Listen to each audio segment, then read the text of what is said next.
Thank you. Yeah, I'm sitting here curling my hair, and then I remembered I put it in the mini camera anyway, so you can't see my hair.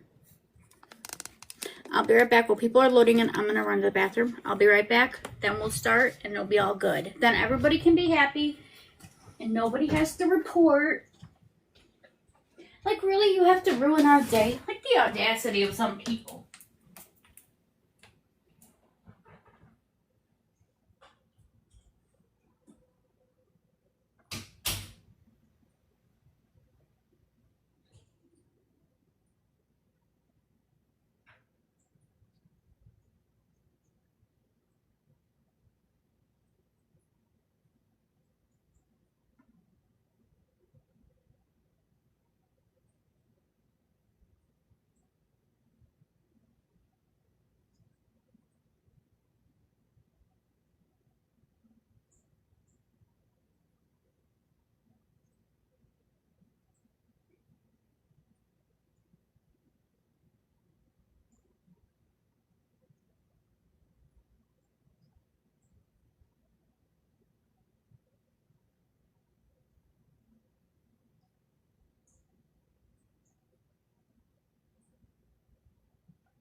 What? It's not time yet. Go wake up Daddy.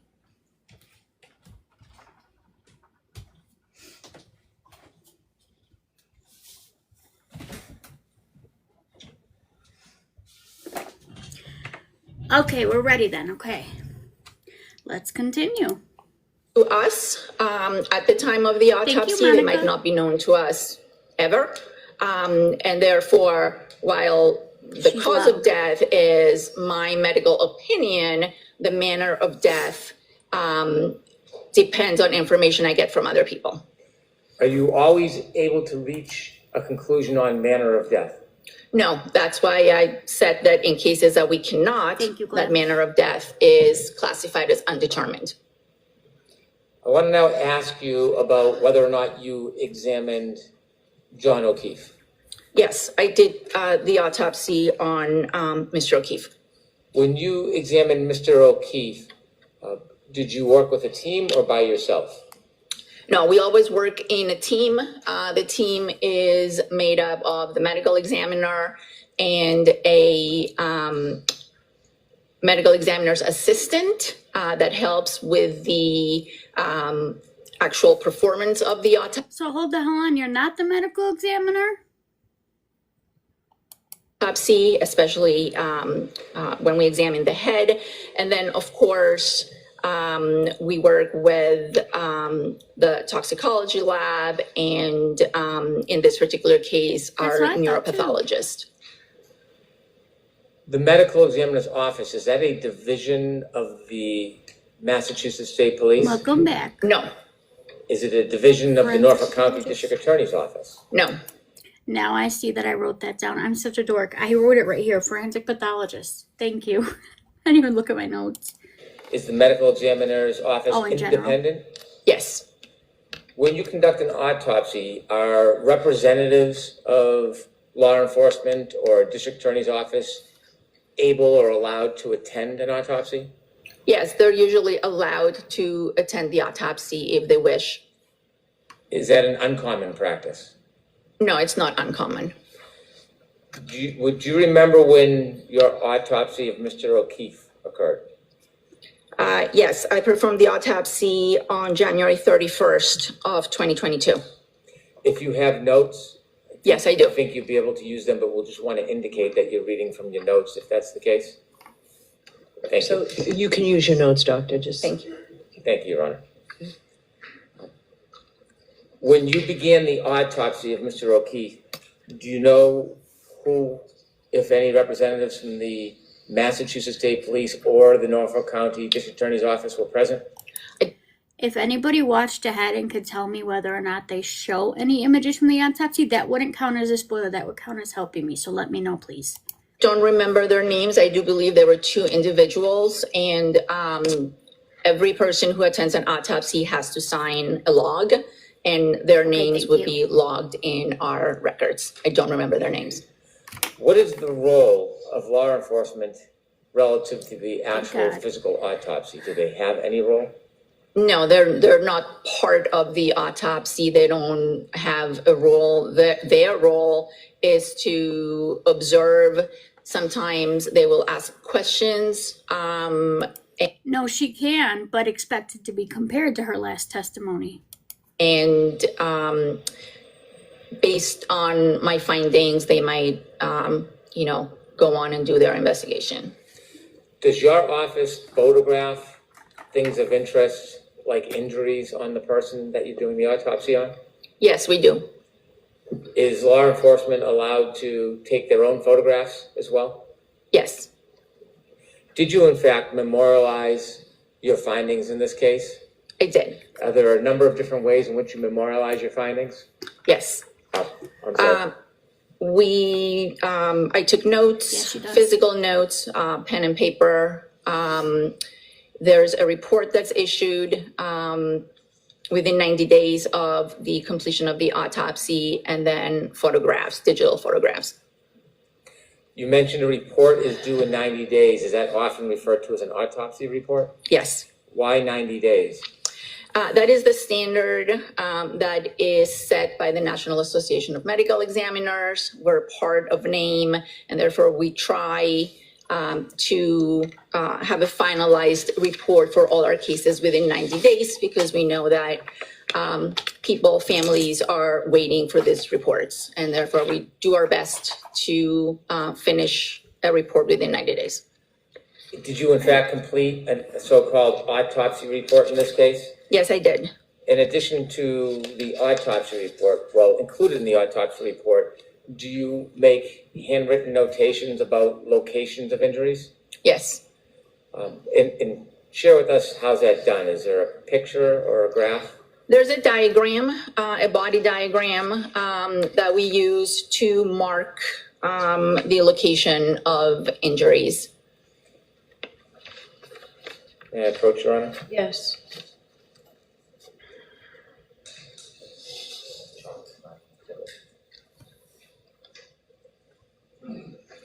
Thank you, Devin. How are you?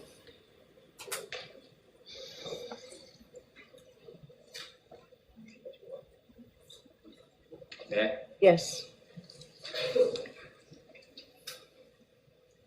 You generally recognize what these documents are?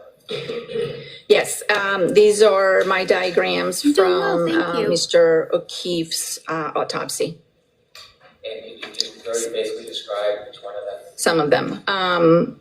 Yes, the first one is a body diagram. A lot of things have been Thank you, whited Glenn. out, but it's the diagram that I would use to make note of any injuries. The second one is a diagram of the face and the skull. I would also use this diagram to make notes as to any injuries on the face. And the third one is a diagram of the inside of the skull, or the base of the skull, as well as different views of the brain itself. Again, I would make notes to point out different injuries. If you guys could tap, I'd greatly appreciate it. On this side, my side. Not her side, my side. As you are noting injuries in your autopsy report, these diagrams, they start off blank? Thank you. They start off blank and then they're filled out Thank as you we go for along. telling me. And you fill out all the details you find important in your report? Correct. For reference, and to assist us, I have some blank diagrams that I may ask you to point out things on the blank diagram for us. Okay, Right, Your Honor, I'd Cora? ask permission. I've spoken to defense to use these simply as a chalk. sure. No objection. It's my ESPN. It's on point today. It's just my ESPN let me know. Thank you. Before you begin an autopsy, do you seek any medical records if available? Yes, when a case is called into our office, depending on You got the it. time and the day that it is called in, our intake department, who are the people initially Thank you, on the Lynn. phone taking the information, will start asking for both medical records as well as police reports. So in the morning, Lisa. when we start the autopsy, it's possible that we have some records. Sometimes if a decedent is brought to us from the hospital, there might be some records that come along with the body. But to answer your question, yes, we always ask for medical records, what we call PCP records, which are primary care physician records, any records from a hospital where the decedent may have Thank been, you. I love that and one. investigative reports, police reports. When there's a gift that has your name in part of the title, yeah, I love that one. Do you recall whether Thank you you. had access to John O'Keefe's medical records from Good Samaritan Hospital? I did have access, yes, in the day, I believe the day of and the following day. May I approach, Your Honor? Yes. Who else had Subject access to any those later notes? redactions, I would move to the Good Samaritan medical records. Side note, guys, I just got another thing saying some comments in this live were filtered to protect the community experience. I have comment filtering turned off, so be careful with the words you use. They're auto filtering, you guys. No objection, Your Honor. Exhibit 155, please.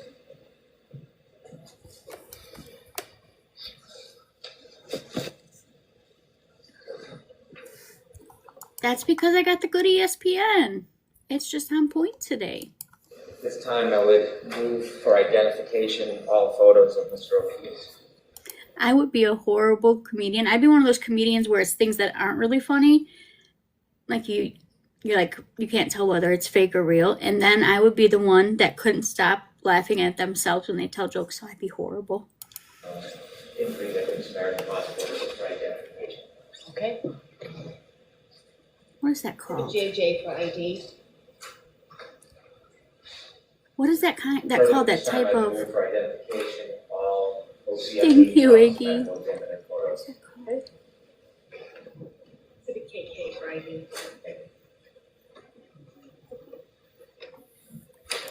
Well, see, I've literally sat in a live. So sarcastic, yeah, but there's another term for it, and I can't remember what it is. I've literally sat here and explained my own joke and laughed at myself explaining my own joke too. So satire is the word. Your Honor, at this time, I Yeah, dry too. all CSSS autopsy photos for identification. He's just wanting photos being brought in as evidence. It just takes a minute. Satire.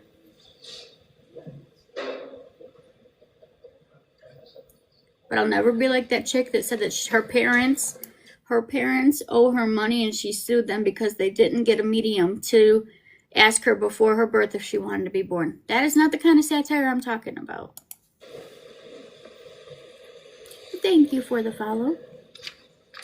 Don't worry, I'll stop talking now. With the court's permission, Ms. Gilman, if you could put up the diagram, full body.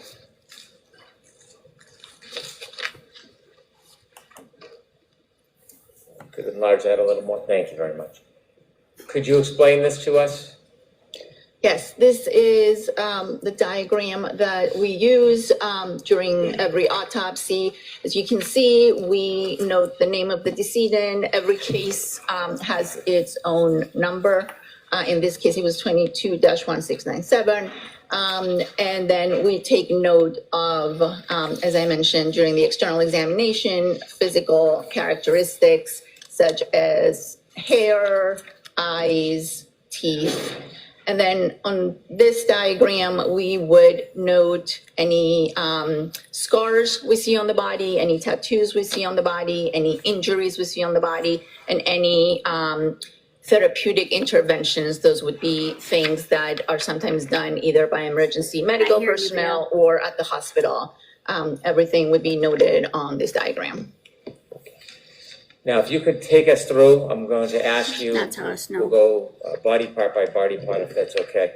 I'm going to ask you to begin with Mr. O'Keefe's face, the front of his face. And if you Yes. could, if you could enlarge that, Ms. Gilman, thank you very much. Did you notice any injuries on Mr. O'Keefe's face? And if so, could you, I think there's a pointer available for you, Doctor? If you could Yes. point out on the diagram what you observed. So on the diagram, well, first of all, there was medical intervention on Mr. O'Keefe that included an endotracheal tube that had been placed to help him breathe. But once all the intervention, all the medical devices were removed, I observed on his right upper eyelid a 1 centimeter laceration. So as we're looking at the diagram, this is the right side and this is the left side. So on his right eyelid, there was a small laceration. I also observed abrasions on the anterior and the left aspect of the nose. So the nose would be here on the front and the left aspect. Abrasions are scrapes. Lacerations are tears in the skin. I should probably explain that. Then there was some bleeding and some swelling of the eyelids of both eyes. You sure do. I wouldn't be surprised if they put one on the stand. Does that complete your They- analysis? For the front of the face, correct, yes. Then Yeah, they claimed she approach was her. real and she wasn't. Yeah.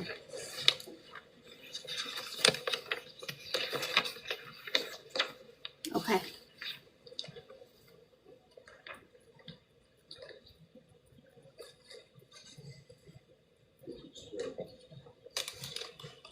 Doctor, I'm showing you a photograph. Do you recognize what's in that photograph? Yes, this is a photograph of Mr. O'Keefe's face. Does that photograph depict any of the observations or injuries you made that you just described to the jury?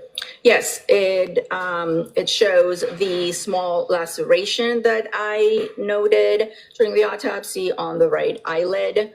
Thank you, Lynn. You can see some of the swelling and some of the bleeding over his eyelids.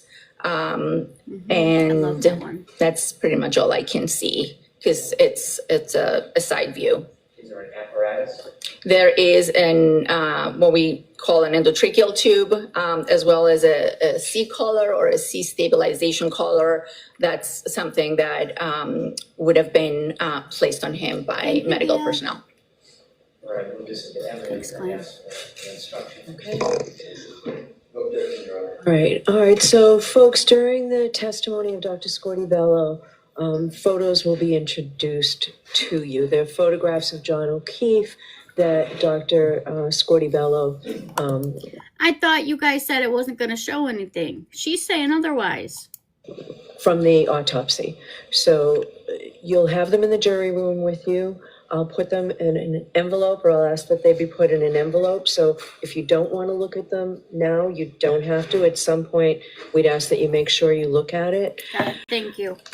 These photos are not pleasant, and you may find that they're graphic. But what's important for you to know is that your verdict must not in any way be influenced by the fact that these photographs may be unpleasant or graphic. The defendant is entitled to a verdict based solely on the evidence and not based on pity or sympathy for Mr. O'Keefe, which might be occasioned by these photographs. So consider the photographs only as they draw your attention to a clinical, medical status, or to I wonder if they're also the ones that hooked him up with a witch to let him teleport. the nature of Mr. O'Keefe's injuries, or to the nature Or of the warlock. incident itself. So they'll be displayed up on the screen for you as well. The last exhibit is exhibit 156. Thank you. Erica, you're the only one laughing at my jokes today. They must not be very good. Ms. Gillen, could you show the jury? Me too. Totally. And I hate the Doctor, Groundhog can Day you movie. point out the injuries you were describing by using the diagram? Or would you be using the diagram? So the laceration, the small laceration that I previously described would be here on the right upper eyelid of Mr. O'Keefe. You can see some discoloration that's bleeding under his eyelid and what I would describe as swelling. The endotracheal tube and the neck collar are also present here. And the other injury, which I noted, was on the front and left side of his nose, which you cannot see here because this is looking at the right side of his face. Take that down, please. You mentioned that there was something about his eyes that was notable. Yes, there was bleeding or hemorrhage, as we call it, on the eyelids, as well as swelling. I'm going to ask you more detail about that later, but was that observation important in your ultimate diagnosis or conclusions? May I approach your Honor? Yes. Tic Tac Shop was great. I'm showing you another photograph. Do you recognize that? Yes, this is another picture showing Mr. O'Keefe's face. Again, the medical intervention is present, and you can see more clearly now the discoloration on the upper eyelids. Is this vantage point helpful for your ultimate conclusions and diagnosis? Yes. You want to move this into evidence? No objection, Your Honor.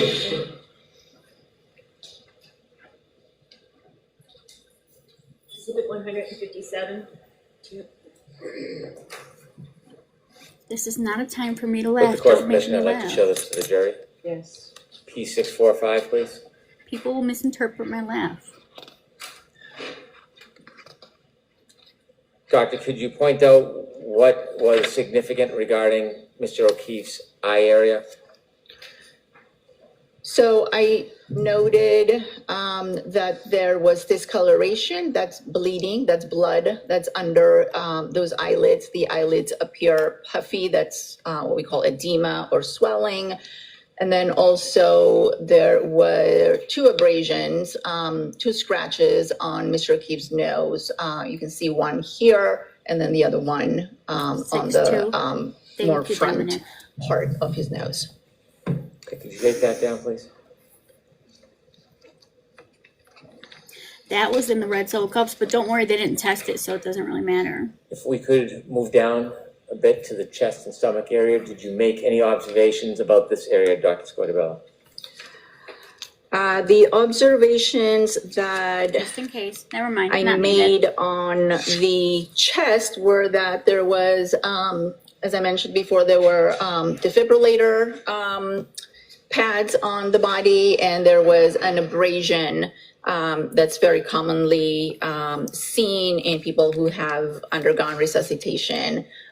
Internally, that abrasion and the whole resuscitation apparatus was associated with some anterior rib fractures, which are also seen in cases of resuscitation, but I didn't make any other notes in terms of trauma on the chest or abdomen. I'd like Again, trigger warning. Some people may find this information upsetting. to move to the arms and the hands. If we could come down just a little bit. Let's begin with Mr. O'Keefe's hand or hands. Did you make any observations regarding Mr. O'Keefe's hand or hands? Yes. On his upper right arm, I noted that he had a superficial abrasion. So it would have been, you can Could we move that down a little bit? move it please? down a little bit. Should we just take a vote and like set up betting on whether or not she's going to bring up the arm? Yeah, thank you. Doesn't seem to be doing a very good job. TikTok shop is great. Somehow doesn't want to. Sorry if that's not working well. It's projecting here, but not on the actual picture. Maybe a second. That is cute. pointer. I can do it here. Thank you, great. Charlie. So on the right upper medial arm, that would be the inner side of his arm, there was a superficial abrasion. Again, that's a scrape. Then on his right posterior arm and forearm. So not exactly on this aspect of the arm, but on the back side of the arm, which would be in the back of the diagram, there were multiple abrasions, which I described as ranging from 2 to 3 millimeters and up to 7 centimeters. Then, if you could move the diagram down, please. Again, there is a back to this diagram. I don't know if you could put that on the screen. There we go. So this is now. Did you just predict her saying "there we go" by saying "here we go" before she did? Looks like I'm making other people. It must be contagious to have ESPN. The right side, and this is the left. I noted that there were 2 bruises on the back of his right hand. Also a faint scratch on the back of his left hand. And then moving down to the lower extremities or the legs. Don't forget, if the bite fits, you must acquit. If you could please show the front. There was a small abrasion, a small scrape on the side of his right knee.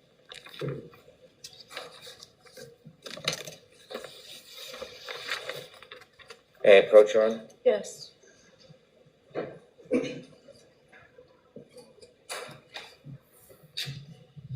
Doctor, I'm handing you a photograph. Do you recognize what's in that photograph? Yes. What is it? This is the back of Mr. O'Keefe's right hand, I believe. That's fair and accurate depiction of how his hand appeared to the examiner. Yes. What is the evidence, please? No objection, Your Honor. Okay. Exhibit 158.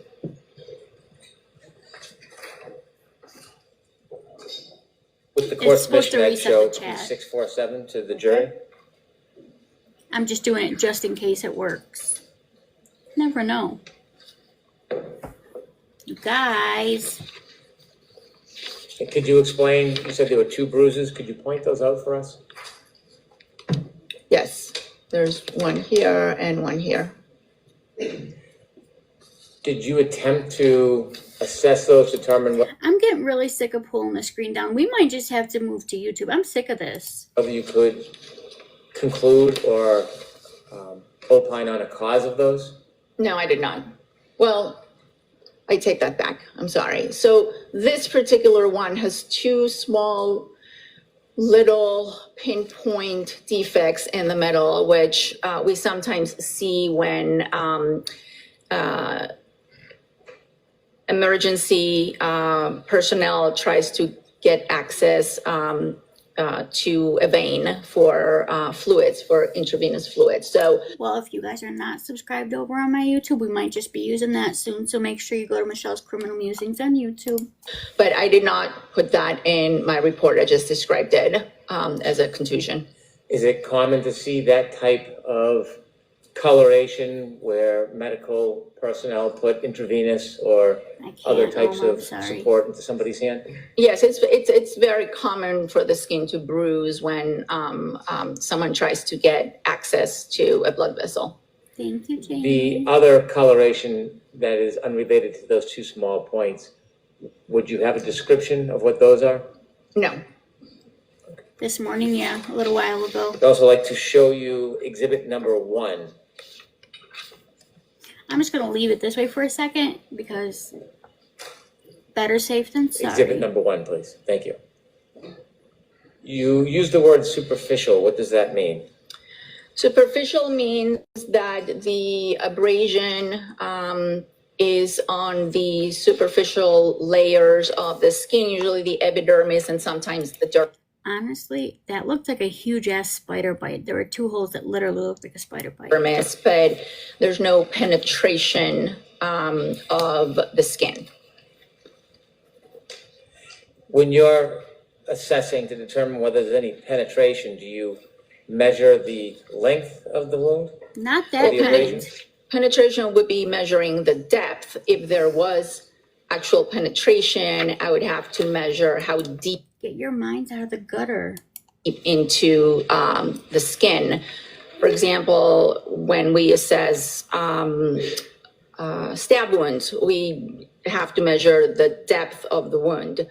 In this particular case, you can see that these are scrapes or scratches, and there's no exposed underlying fat or muscle. And therefore, to answer your question, I measured their length and gave a range, but I did not measure their depth. As a routine practice during an autopsy, doctor, if there was penetration or depth, would you, as a routine, measure that? I would make a note of it. Are there any such notes in any of your autopsy findings or reports about depth? No, I did not make a note on the depth of these ones. Do you have an opinion to a reasonable degree of medical certainty as to how those superficial abrasions occurred? I do not.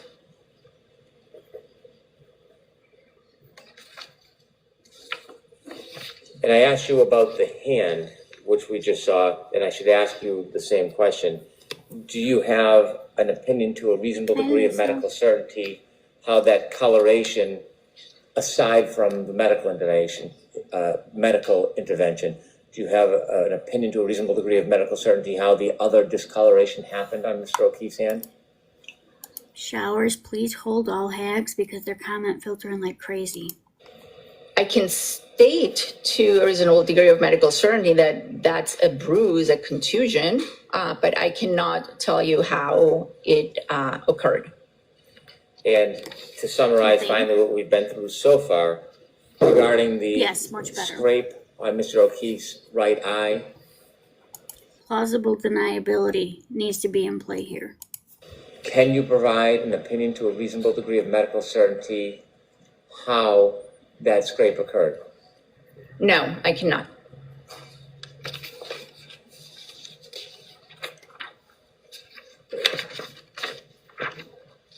At least you didn't change that. You mentioned for us that when you looked at Mr. O'Keefe's legs, you observed bruising on his, or a small scratch on his right knee. Correct. I don't want to summarize it. Can you describe that Can we turn more the lights on, specifically? please? Thank you. You're leaving? Yes, I described it as a 0.5 centimeter abrasion on the right lateral knee. Did you see any marks or abrasions on his left knee? No, I did not. Quit acting like you think she ran him over, sir. Was the Oh, mark scratch on Mr. O'Keefe's right knee on the inside or the outside of the knee? It was on the lateral aspect, which would be the outside. Thank you. May I approach? Yes. they couldn't determine manner.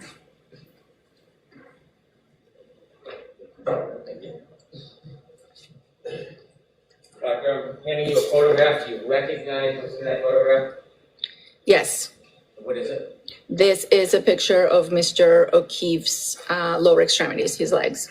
Is it a fair and accurate depiction of how his knee appeared when you did the autopsy? Yes, Don't have the evidence, please. No objection, You guys notice how a ghost just pushed her eyeglasses back down over her face? Your Honor. Okay. 159. Thank you.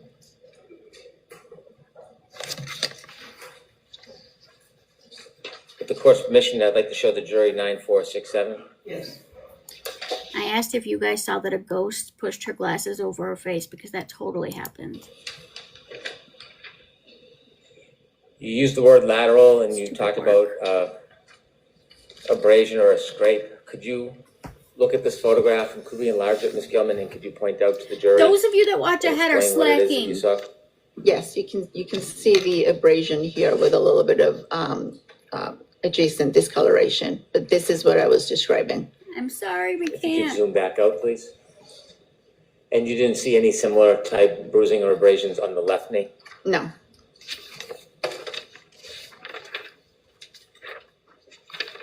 We're not allowed to. I can get banana During your autopsy, permanently. did you notice any injuries internally to Mr. O'Keefe's rib area? yes, I did note that there were rib fractures on the anterior, that would be the front, of his fourth and fifth ribs.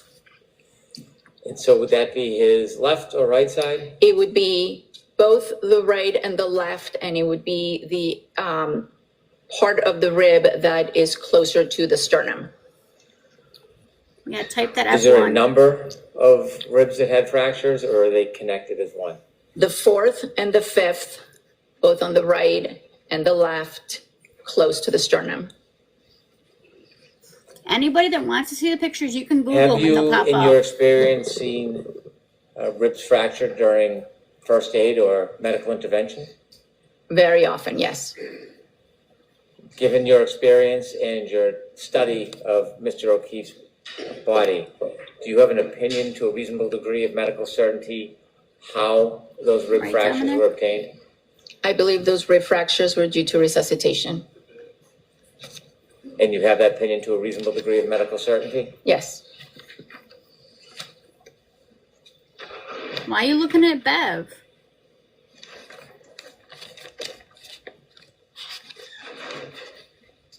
I'd like to show you a different diagram, one of the head area.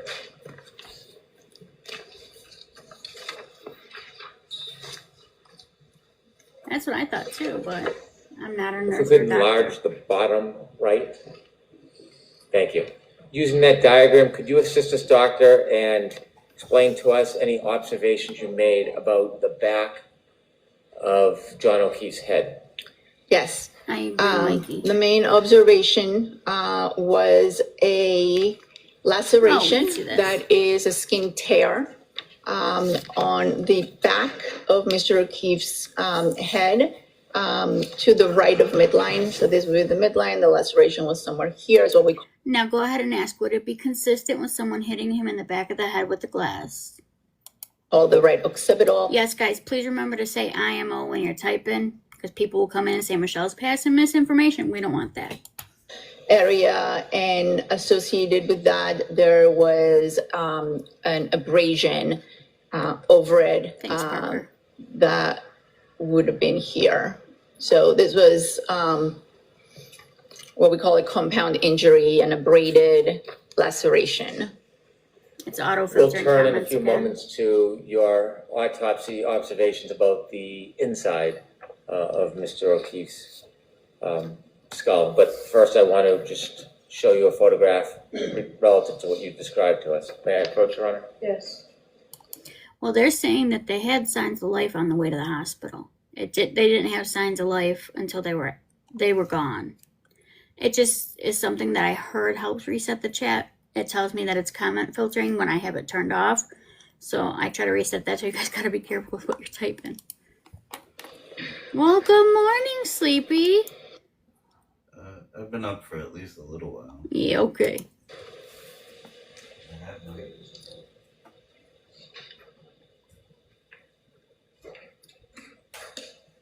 Showing you a photograph. Do you recognize what's in that photograph? Yes, this is a picture taken at the time of autopsy. This is the back of Mr. O'Keefe's head. The hair has been shaved off so that the injury can be clearly photographed, and it's a laceration with an associated abrasion. I've heard that, but those of us in the virtual jury can't do any objection, Your research. Honor. Exhibit 160.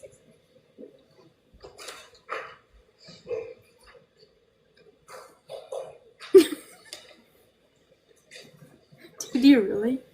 I don't know, we start late because we have patients with parameters. We like to fast forward through the breaks.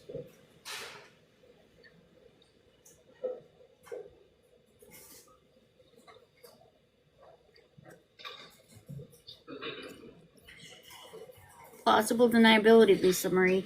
Plausible deniability. When you examine the laceration, do you measure it? Yes, Did you measure it in this case? I did measure it. How long was the laceration? Patricia. I measured it as 2.5 centimeters, which is close to an inch. Do you examine a person's body before you begin to intrude? Do you examine the outside of a person's body first, or is there a certain procedure or order? Yes, the external examination is done first, and the internal examination is done second. I want to show you that photograph that you just recognized, and I would like you to explain what you see to the jury. Ms. Gilman, with your assistance, thank you.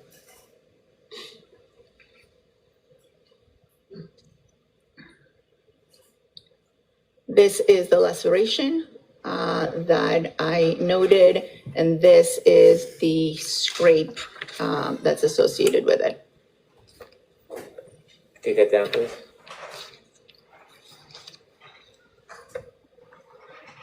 No, it's Hank.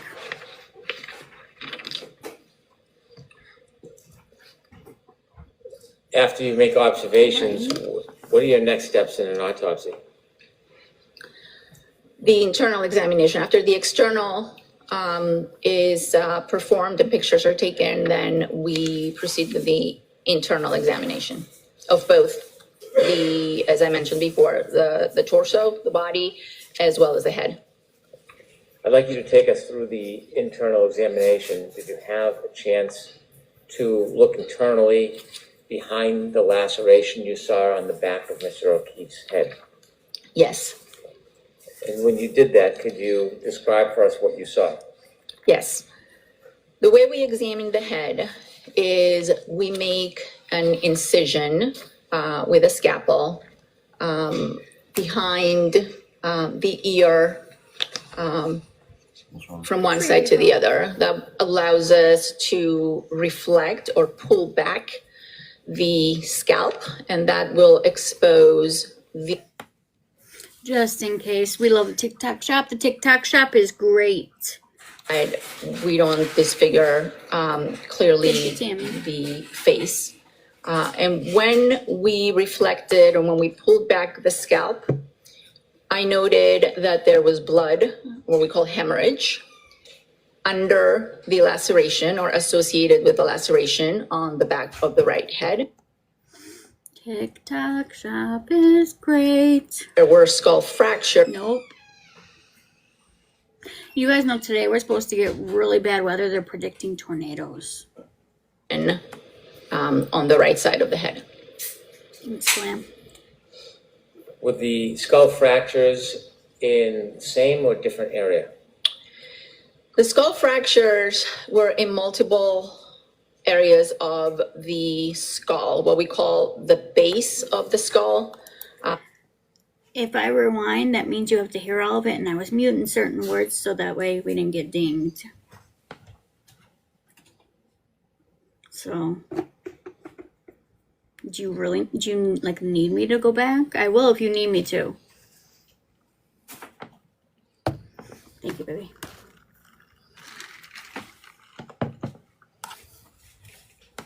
It's the bee's knees. That's because I had to mute it. I had to mute a lot of it. Hold on.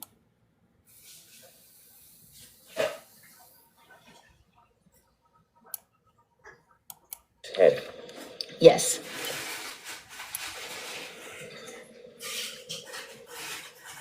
Thank you, Katie.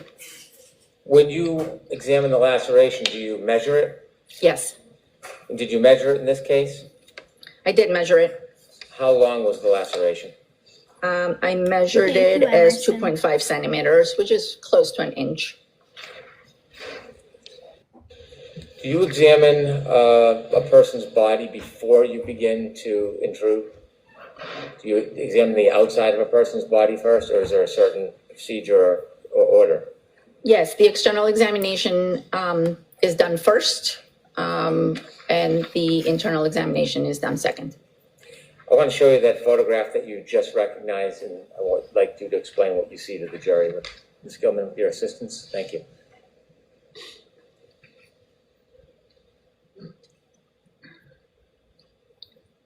This is the laceration that I noted, and this is the scrape that's associated with it.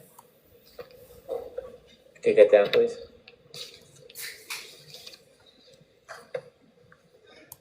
Honestly, you didn't really miss much at all.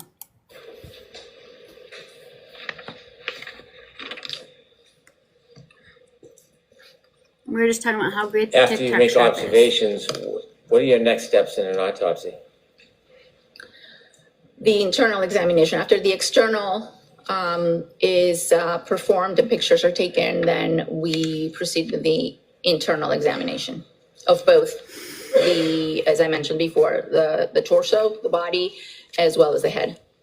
Sorry, that was I'd a like you to picture. take us through the internal examination. Did you have a chance to look internally behind the laceration you saw on the back of Mr. O'Keefe's head? Yes, And when you did that, could you describe for us what you saw? yes. The way we examine the head is we make an incision with a scalpel behind the ear from one side to the other. That allows us to reflect or pull back.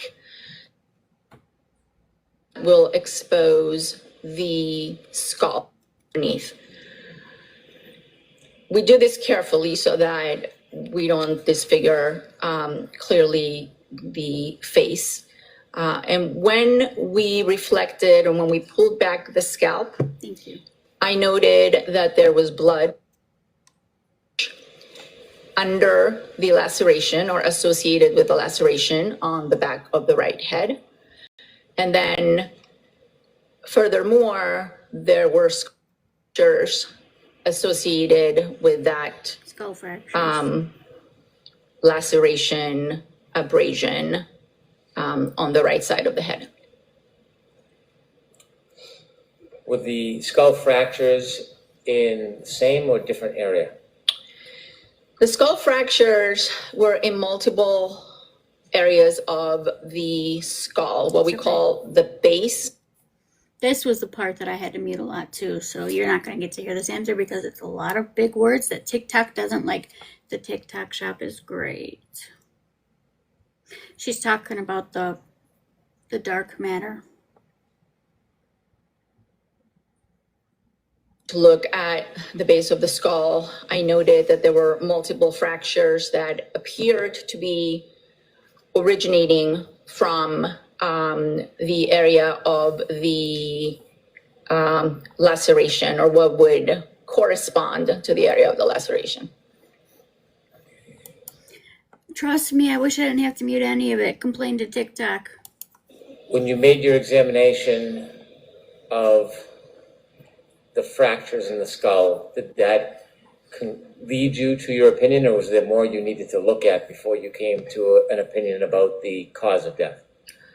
Well, that was part of the findings that led to my opinion. But yes, I removed the brain, and as is our protocol, I saved the brain in a special solution called formalin that allows the brain to become a little harder. So that our neuropathologist in Boston could go ahead and examine it. Because when I did look at the brain, I noted that there were injuries. There was bleeding on top of the brain. And therefore, I saved it. The brain ultimately went to our Boston office, and our neuropathologist, Dr. Stonebridge, examined it and issued a report. Did you engage in any type of analysis on your own about any injury to Mr. O'Keefe's brain? I noted the kind of injuries I could see superficially on the brain. And I have looked at the brain after it was fixed and pictures of it, but I did not issue a report on it. The whole point was for our neuropathologist to examine it closely and issue Don't worry, that's par for course in your town, I hear. a more detailed No report. reports. I have a few more photos. Would now be an appropriate time for a break, Your Honor? Yes. So, jurors, why don't we take 15 or 20 minutes, okay? 15, 20-minute break, but don't worry, we don't have to abide by that. It's patients with parameters, people. We practice it heavily in here.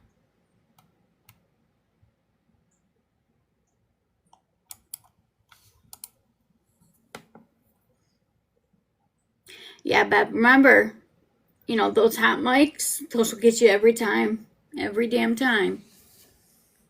Thank you. You know, it didn't give us a flash goal today. That's weird.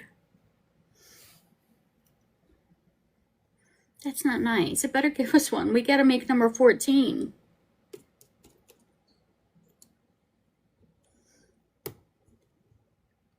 Probably, honestly. That's kind of how it works. Oh, they're actually letting us see them walk in. That's different.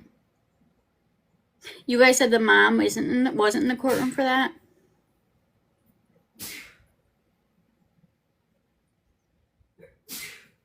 Bless you, Infinity. Thank you.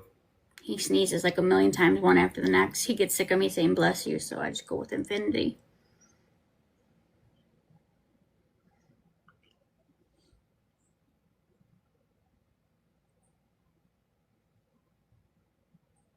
Everybody else is saying bless you too. Oh, thank you.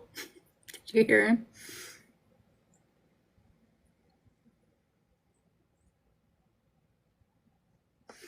You guys, what other stickers was I going to make? Because the only one I got to make was the free Karen Reed sticker. I fell asleep at 7 o'clock. So that was the only one I made. So I know we were going to give Alessia a sticker. But what was the other one we were talking about? Thank you, April.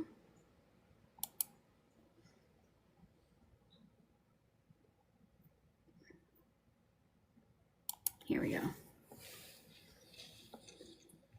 He always sneezes at least 4 times. Doctor, when we left off, you Yes. described Message me all that, the will you? injuries to the exterior of Mr. O'Keefe, and we had talked about your observations of both the fractures in his skull and also your observation of Mr. O'Keefe's brain. To the mic, Hank.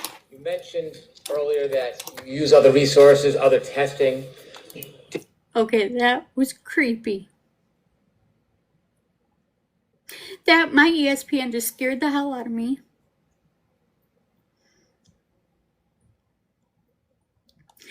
Did you ask for any type of assistance on toxicology analysis for Mr. O'Keefe? Yes, it is routine, and it is protocol to submit toxicology specimens to the lab for We also need an ESPN sticker. examination. May I approach, Your Honor? Yes.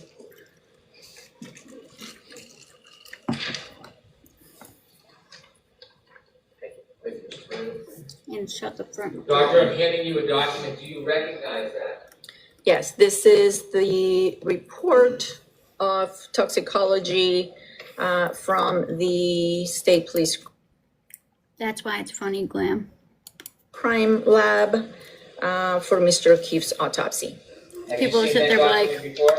Yes, People are sitting there going, did she mean the sports network? Or, yeah. I know it's not funny when you have to explain your own jokes, but I still did it. Is that a fair and accurate depiction of the report you saw before? yes. That was my goal. Try to introduce this as the next exhibit, please. No objection, Your Honor. Thank you. Mean Girls reference, yep. Exhibit 161.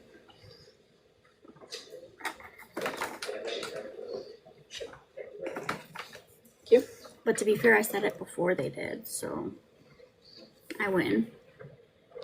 In your experience, doctor, are you familiar with the toxicology report and the testing involves? I'm sorry, what was your question?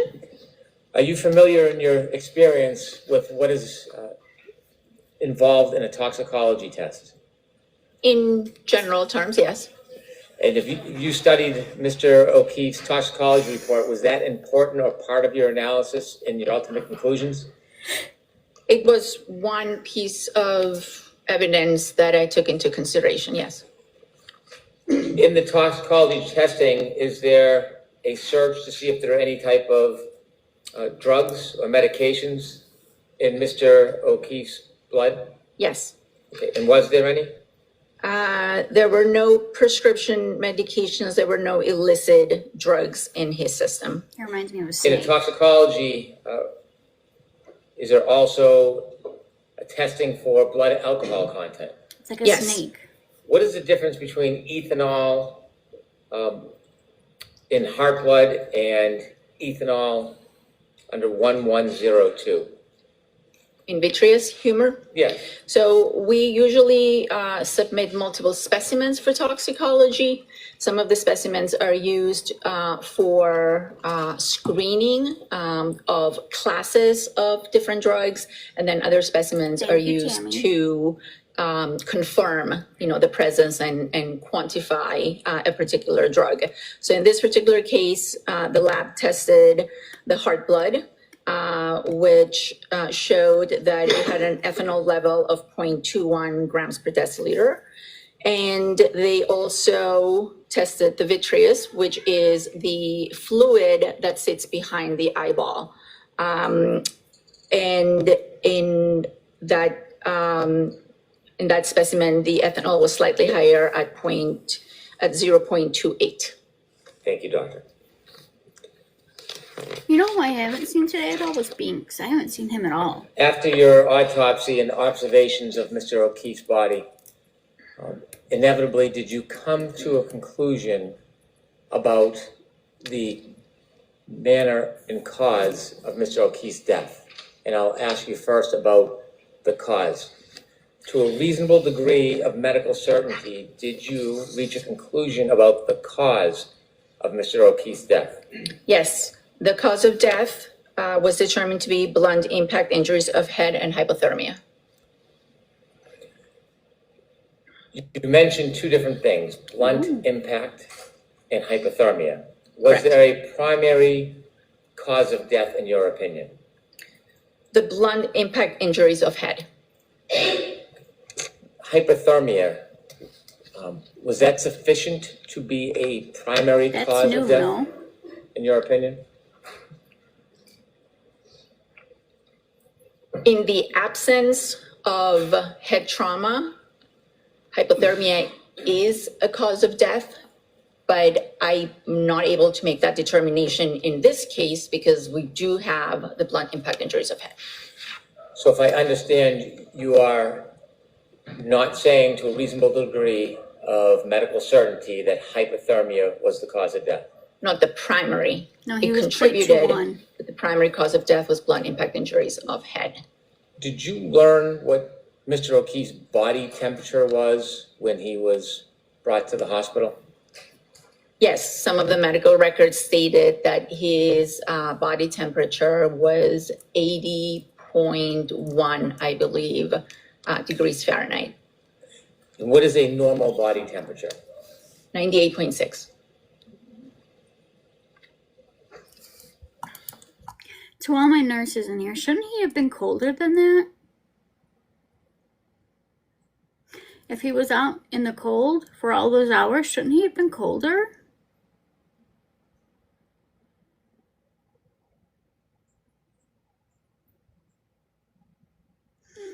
How's long to get cold? I know we have a lot of nurses in here, that's why I'm asking.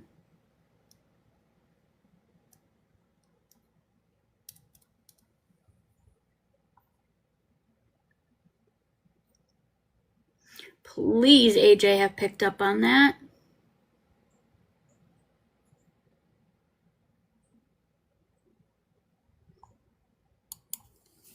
Regarding the blunt force injuries as the cause of death to Mr. O'Keefe.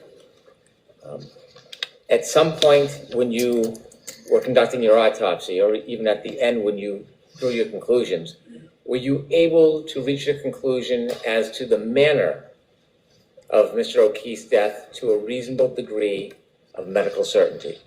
No, I was not.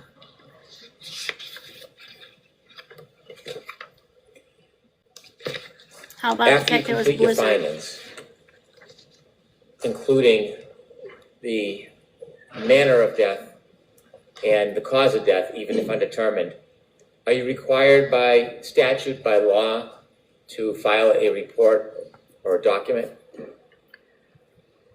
Yes, And what is that document? it's the death certificate. Did you do so in this case? Yes, When you file a death certificate, do you include your ultimate conclusions regarding cause and manner of death? Hi, Barbie. yes. How are you? There is a death certificate that is issued immediately after the autopsy. The death certificate is a document that is necessary for the family in order to make funeral arrangements and proceed with their plans. So a death certificate is always issued at the end of the autopsy. If the cause and manner of death are known at that point, they are stated on the death certificate. If they are not, or if we need to do additional studies, then both the cause and the manner are listed as pending. And that death certificate is sufficient for the family to make arrangements. Later, as we get more information, I'm doing well, as thanks. we get more results from our studies back, we issue an amended death certificate. So that amended death certificate will have a cause and a manner. The amended death certificate, in this case, stated that the cause was blood impact injuries of head and hypothermia, and the manner was undetermined. May I approach, Your Honor? Yes. Pick the longest yawn of my life. Sweet cheese and crackers.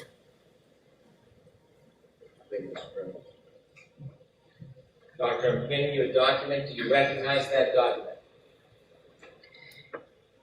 Yes, And what is it? this is the final or amended death certificate for Mr. I missed it. Do you want me to go back a little bit? Hold on. I was stuck in my yawn. are stated on the death certificate. If they are not, or if we need to do additional studies, then both the cause and the manner are listed as pending. And that death certificate is sufficient for the family to make arrangements. Later, as we get more information, as we get more results from our studies back, we issue I an agree, amended death certificate. So that amended death certificate will have a cause and a manner. The amended death certificate, in this case, stated that the cause was blood impact injuries of head and hypothermia, and the manner was undetermined. May I Undetermined. approach, Your Honor? Yes. I think that says a lot.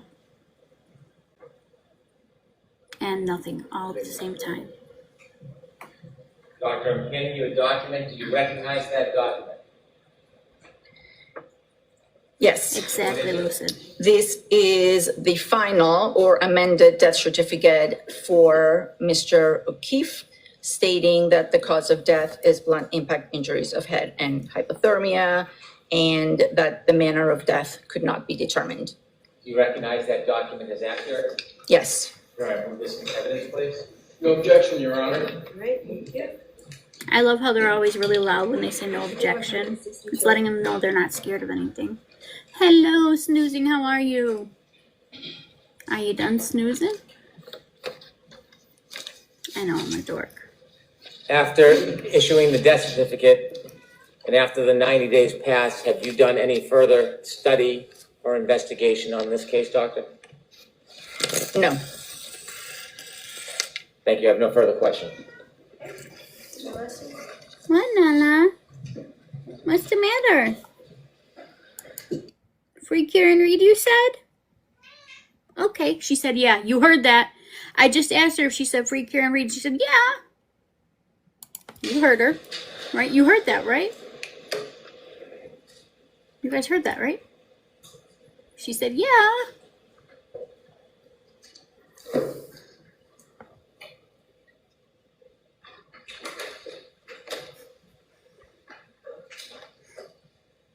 Good girl, Nana.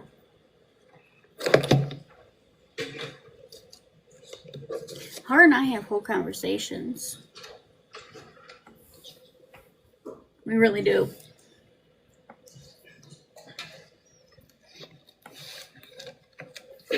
May I, Your Honor? Yes.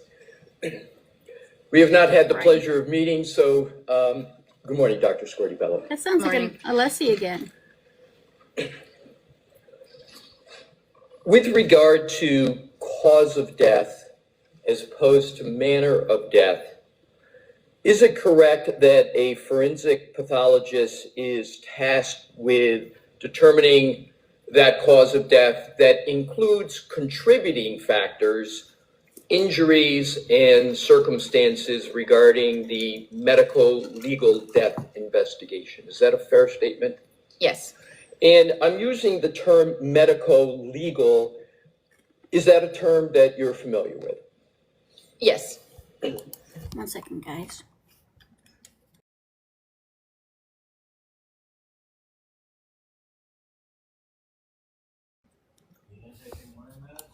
And is it No. correct that medical legal means, particularly for medical examiners, that there's a medical aspect to the investigation that you perform, and there's also a legal aspect or a law enforcement aspect to it? Is that correct? Correct. And that's a little different than what physicians usually do, right? Because isn't it the ordinary course that it's mostly just medical, but medical examiners by statute and law need to have both of those prongs taken into consideration? Do I have that right? Yes. So, in other words, the forensic pathologist, which you've indicated you are, is tasked with determining the cause of death, which answers the question as to why, in more layman's terms, Yeah, this is Alessi. This is an AJ. why did the individual's body stop functioning at a particular time, correct? Yes. So more broadly, the cause of death is generally defined as the disease or the injury that resulted in the death of a person. Correct. So let's now, if we could please, move to the manner of death. And I'd like to summarize. Why did she look so annoyed that he explained that to her? I know you covered it on direct, but I want to put it in a slightly different context, and hopefully I'll get it right. So medical examiners, as you've stated, are also tasked with, if they can, determining the manner of death or the circumstances under which the death occurred, correct? Correct. So manner can and does involve the circumstances under which the death occurred. Yes. And that causes one to go the medical examiner to go beyond just medical analysis. You take into consideration other factors which we'll get to. Is that correct? Yes. So you talked about, and I'm just going to go through them quickly, but if you could just check me on this, the 5 main categories of manner of death. So you talked about natural causes, correct? Yes. You talked about accident. Correct. You talked about suicide. You talked about homicide. Mr. Alessi, please use the safe words, please. Yes, you do. So what I'd like to do is to focus on the undetermined category. And my understanding is, doctor, that that's where you landed, that's where you concluded with regard to manner of death of Mr. O'Keefe, correct? Correct. So undetermined is a term that is used and that you use. And does that mean that when the information pointing to Thank you. one manner is not more compelling than other reasonable possibilities, or the death investigation lacks sufficient information to opine on a manner of death, at the time of death, the certificate is signed? Is that generally correct? Yes. So as we've talked about, I'm just trying to follow or just develop some logic and see if this is in agreement with you, that as a medical examiner, you're specifically tasked with conducting that medical legal investigation. And what we've just talked about is a bit of the method of analysis that you go through for that, correct? I conduct the autopsy and I request information information from the investigative body that is out there investigating the other aspect of the case, not the body itself. Yes. So is it correct that there's 4 general components to a forensic pathologist death investigation? Is scene investigation one of the components? It depends on the jurisdiction where you practice. Scene investigation is part of forensic pathology in certain jurisdictions, and it is the responsibility of the district attorney and law enforcement in other jurisdictions. In the state of Massachusetts, we are responsible for the autopsy, and the DA's office and law enforcement are responsible for the scene investigation. Excellent. So scene investigation in the state of Massachusetts is not within your domain in the office of the medical examiner. That is the domain of the district attorney and law enforcement, correct? Correct. How about another aspect, forensic autopsy and laboratory testing? That's within your domain, correct? Correct. And how about police reports and witness statements? That is not under my jurisdiction. That is under the district attorney's office and the police. Do you consider information, nonetheless, from police reports and witness statements in your analysis? Yes. And do you also consider, even though it's not within your jurisdiction in Massachusetts, do you also consider information about scene investigation? Yes. So it's correct then that you consider, whether it's within your jurisdiction or not, you consider scene investigation and police reports and medical statements, correct? Yes. And then forensic autopsy and laboratory testing is right within your jurisdiction, and therefore, of course, you consider that. And then lastly, medical history and hospital records, is it therefore, am I correct that that's something within your jurisdiction and that you consider in performing your forensic pathologist death investigation? Yes. So now let's move on to the application of those principles. So in order to conduct a proper medical legal investigation, the medical examiner has to have certain qualities, if you will. Is one of them being well-grounded in general medical knowledge? Yes. Is another appropriate training and experience in forensic pathology? Yes. In other words, you wouldn't want a specialist, for example, in cardiology without anything more to be conducting a death investigation. Is that correct? I would not want them to be conducting an autopsy, correct? Right. Would you want a neurologist to conduct a death investigation? Personally, or are you asking me that? Unless he's got to be going somewhere good with this, right? No, I don't think every physician has their specialty and their training, and forensic pathologists are trained to perform autopsies, and cardiac surgeons are trained to perform cardiac surgery. Would you want a neurosurgeon to be conducting a death investigation? A neurosurgeon? To be performing an autopsy? No. So you wouldn't want a neurosurgeon to perform an autopsy? No. Because you don't believe they're qualified to do so, correct?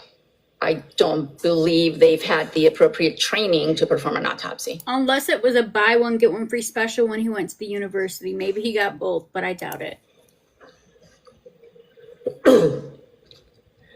Going back into the many qualities of a medical examiner and attributes, they also have to have the ability to form opinions based upon all the available information using the scientific method along with sound reasoning. Is that a fair statement? Yes, And you're familiar with the term scientific method? yes, And is it fair to say that the scientific method generally is sort of a systematic pursuit of knowledge that involves recognition and definition of a problem? Is that fair? yes, Is it also involved the collection of data through observation and experimentation where appropriate? correct. Does the scientific method also include the analysis of data? He's Yes. making me Does the nervous. scientific method also include the formulation, evaluation, and testing of hypotheses? Yes, And does it also, where possible, include the selection of a final hypothesis after considering other hypotheses? correct. So what we've just discussed is a fair explication, a fair explanation of the scientific method. I have no idea what that means, Mel. And the scientific method is part of the autopsy and forensic pathology analysis, correct? Correct. Now, applying one concept, that Got medical it. legal concept we talked about, Oh, just holding for a moment, if you could, Now I the get it. medical and going to the legal, if you will, law enforcement that you said in Massachusetts is not under your jurisdiction, but nonetheless, you consider information arising from it. Yes, Are you familiar with a person named Michael Proctor? Is that name familiar to you? yes, it is. And at one time, Michael Proctor was a trooper, correct? Correct. And so, did former Trooper Proctor inform you of the working law enforcement theory at the time of the investigation of this matter, namely his working theory of collision of a motor vehicle with a pedestrian? Did he inform you of that? He informed our office of that, yes. He informed your office. And is it fair to say that he informed your office or provided that information to your office in or about February of 2022? That information, part of that information was provided to our office at the time of the autopsy. One of the pieces of information that had come in, and there were multiple sources calling into our office, providing information, was that this was a possible person struck by a motor vehicle. And the time of the autopsy, if I have it correctly, was that around the end of January of 2022? The autopsy was January 31st.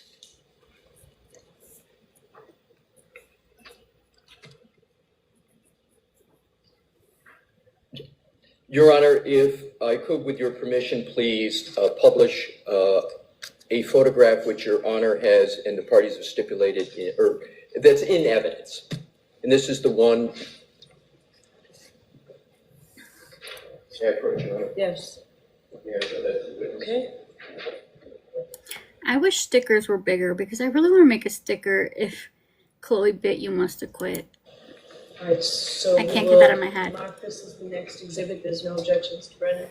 No, Gotta be thanks. ready. So we'll mark Just in it first case. and then you can display it. Thank you, Your Honor. Exhibit 163.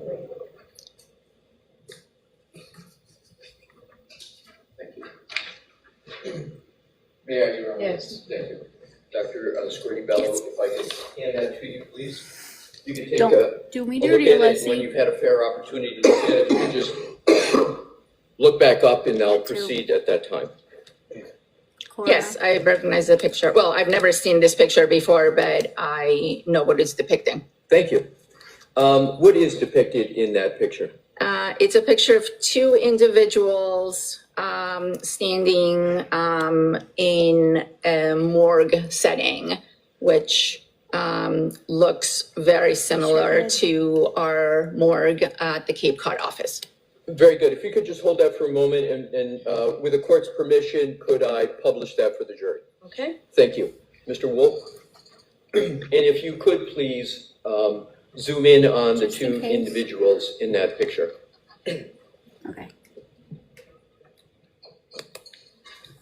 Dr. Scordi-Bello, do you recognize any of the I'd recognize that shiny bald head anywhere. That's Proctor. individuals in that picture? To be perfectly honest, no, I don't. With regard to the person on the right, do you recognize that person? No, I don't. And you said you recognized the setting, correct? Yes, And you, if I heard you correctly, you said this is the Cape Cod facility? it appears to be correct. Right. So you testified earlier, if I recall correctly, that the autopsy was performed at the Cape Cod facility of the Office of the Chief Medical Examiner. Yes, it was. And you're normally in, as I recall, the Westfield, in an office that covers Western Massachusetts, it's Westfield. Correct. But you were at the Cape Cod facility, as I understand it, because there was a staff shortage and you had to travel down to Cape Cod for this. Is this correct? Correct. So you weren't at your normal home base sort of facility. This is a facility that you went to for this autopsy, correct? For this autopsy and multiple others, yes. Yes. And you were covering I'm a not sure staff personally. shortage, and that was the reason you went to Cape Cod, correct? Correct. And what's depicted in this picture are two individuals. For two individuals to be present, is there a protocol that they had to follow to be present for that? Like a sign-in or an authorization? Yes, there is a sign-in sheet that individuals have to put their name and their shield number and before they can come into the autopsy room. So they have to put a shield number down, correct? Thank you, Mamma Mia. You mentioned a shield number. Yes, And does that therefore mean that even though you don't know who they are, that they are with law enforcement? Are you able to determine that? correct. I believe they were with law enforcement. So those two individuals were with law enforcement, but you don't know who I they are I specifically. don't know who they are specifically and what their actual position was. But they were with law enforcement. I believe, Yeah. if my memory serves me right, there was a person from crime scene investigation and someone from state police. But I'm working on a 2+ year Round two, that's memory. Fair, that's fair, that's fair. I'm not gonna ask you more questions to probe the memory. We can take that down. And, yeah, we are finished with that. If you could hand that to the, thank you. She knows. Now, we were speaking about former Trooper Proctor. Do you recall former Trooper Proctor sending you a copy of scene photographs and wanting to schedule a phone call with you so that he could explain the status of his investigation? You recall that? Yes, And that occurred approximately in March of 2022? yes, approximately. Right, and the method of communication of that was that by email, to the best of your recollection? I requested that our medical legal investigator, we have our own investigators at the office that are responsible for Fancy. obtaining medical records and sometimes being the liaison between us and Thank law you, enforcement to get reports. I requested that she contact whoever was in charge of the investigation and set up a meeting, a phone call. So since it had already been a few weeks since the autopsy, I wanted to make sure that if there was any additional information that could be provided to me, I could take it into account because I had 90 days to issue a report and a death certificate on this case. Now, you've mentioned the 90 days on direct, you just mentioned it now. Is the 90 days a hard and fast rule, or is it just something you aspire to as a matter of good practices? It's not a hard and fast rule. It's something that as an office, we try to achieve. Again, the reason being that there are family members, next of kin that are waiting for these reports and these death certificates for various reasons. So is it possible to go over the 90 days? Absolutely, if necessary. But we do try to finish our part in those 90 days. So it's possible to go past the 90 days, but there would, given the considerations you just articulated, there'd have to be a pretty good reason why you'd want to do that, right? Correct. And in this situation, you concluded that you had sufficient information on the medical side and the legal side to come to the conclusions that you needed to come to. Is that fair? Well, I had sufficient information on the medical side because I did the autopsy and I had those findings. I did not have sufficient information that pointed to one manner of death over another manner of death. And therefore, I stated that the manner of death was undetermined. Thank you for the So follow. the manner of death is undetermined, and I want to, if I could with you, pursue that a little bit in a moment. But She seems very when annoyed you with came him. toward the end of that 90-day period, you had information from the law enforcement side on their theory of what had happened, correct? Correct. I'll let that one stand. Ha ha, Hank. You had performed all of the I'm so medical mature. investigation and analysis that you needed to perform, is that correct? Yes. There wasn't something that Right. more that you wanted to do on the medical side. You had mentioned, to be fair, you had Dr. Stonebridge involved as well. You had what you needed on that side, correct? I don't see the nerves with this one. She's one of those ones to where if you push her hard enough, to me, it seems like she's one of the ones, if you push her hard enough, she'll defend everything. Like, she's the professional in the room. Yes. And you therefore concluded on the manner of death that there was a not more compelling or more likely than other reasonable possibilities. Is that fair? Yes. So in furtherance of that, on April 14th of 2022, you issued a death certificate, correct? Yes. And please feel free to check your report of any dates or any other particular as I go through. Okay. Don't you love how he just made that veiled suggestion? Pretentious, yes, that's the I word I was issued my trying to... final report on Pretentious was the word I was trying to think of, but my fibrofog is like, not today, Michelle. April 14th, correct. And I would assume that the death certificate was on or around that same day. Thank you.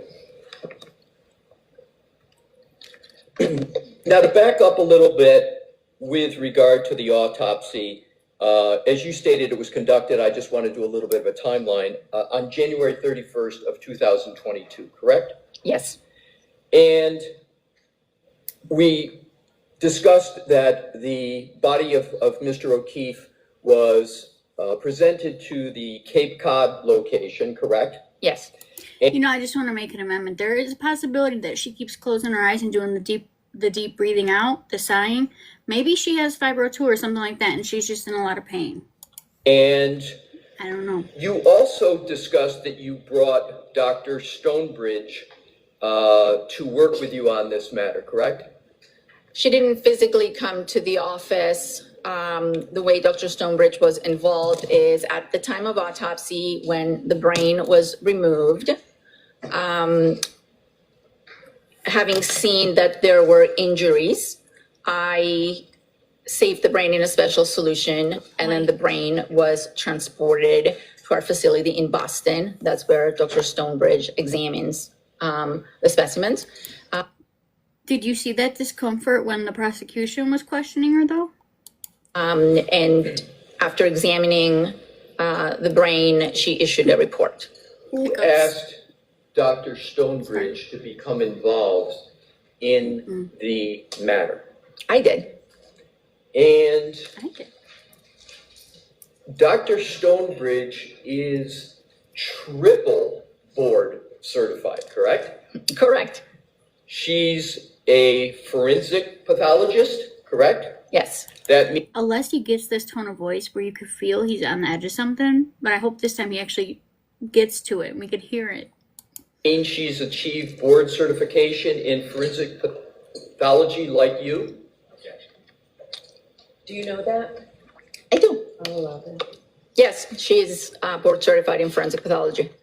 And she is Take a board lot of drinks. certified in general pathology, correct? Yes, And she's board certified in neuropathology, correct? correct. Can you briefly describe to the jury what neuropathology is? Neuropathology is a subset or specific additional training in forensic pathology where the person spends a considerable amount of time, usually 1 to 2 years, examining brains and learning all about the diseases of the brain as well as trauma to the brain.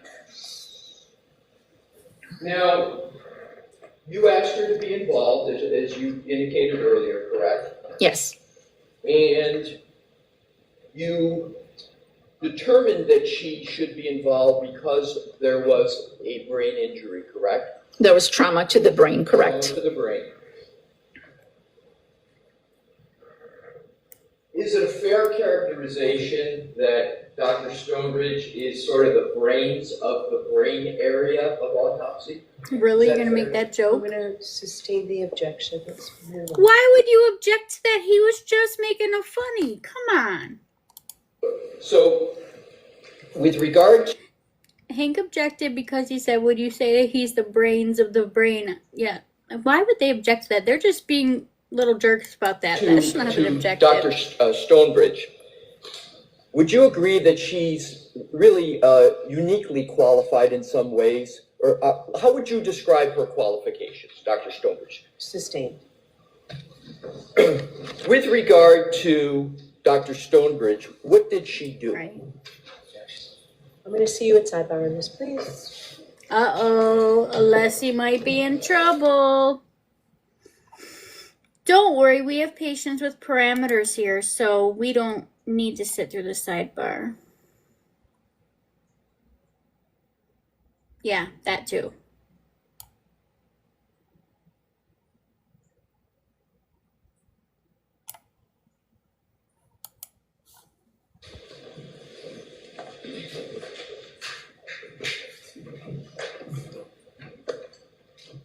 You know what? Message me that, will you, Mel?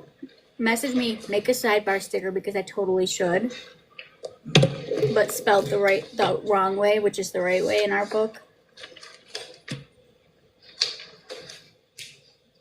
Thank you. Sidebar sticker. I have a list of 3 stickers I have to make, but I know I'll forget, so the message will help. May I, Your Trust Honor? me. Yes. Thank you. Dr. Scorti-Bello, are you aware of an attorney named, or excuse me, a doctor named Azik Wolf? No, I'm not.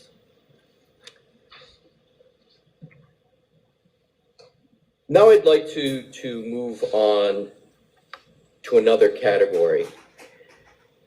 Based on the information that was presented to you as part of your examination and analysis, is it correct that you presume that because Mr. O'Keefe's body was found in the snow and his body temperature was 80 degrees, that he died from hypothermia as one of the causes? I reached that conclusion after performing the autopsy and after seeing some findings that were consistent with hypothermia and then combined with the information that was provided to me about Mr. O'Keefe's body being found in the snow, I came to the conclusion that was one of the things that contributed. Did you consider Maybe the part that was coming up was the part that they're actually a neurologist. I don't know. But the fact that we don't get to know is like giving us a movie teaser and then taking it away and not letting us see the movie. whether there may have been other reasons as to why his body reached that temperature of 80 degrees? Sort of applying the scientific method and seeing if there were other reasons? Other than being out in the snow, no, I do not. Do you know whether there are other alternative reasons how his body could reach the temperature of 80 degrees? You mean a house? HOS.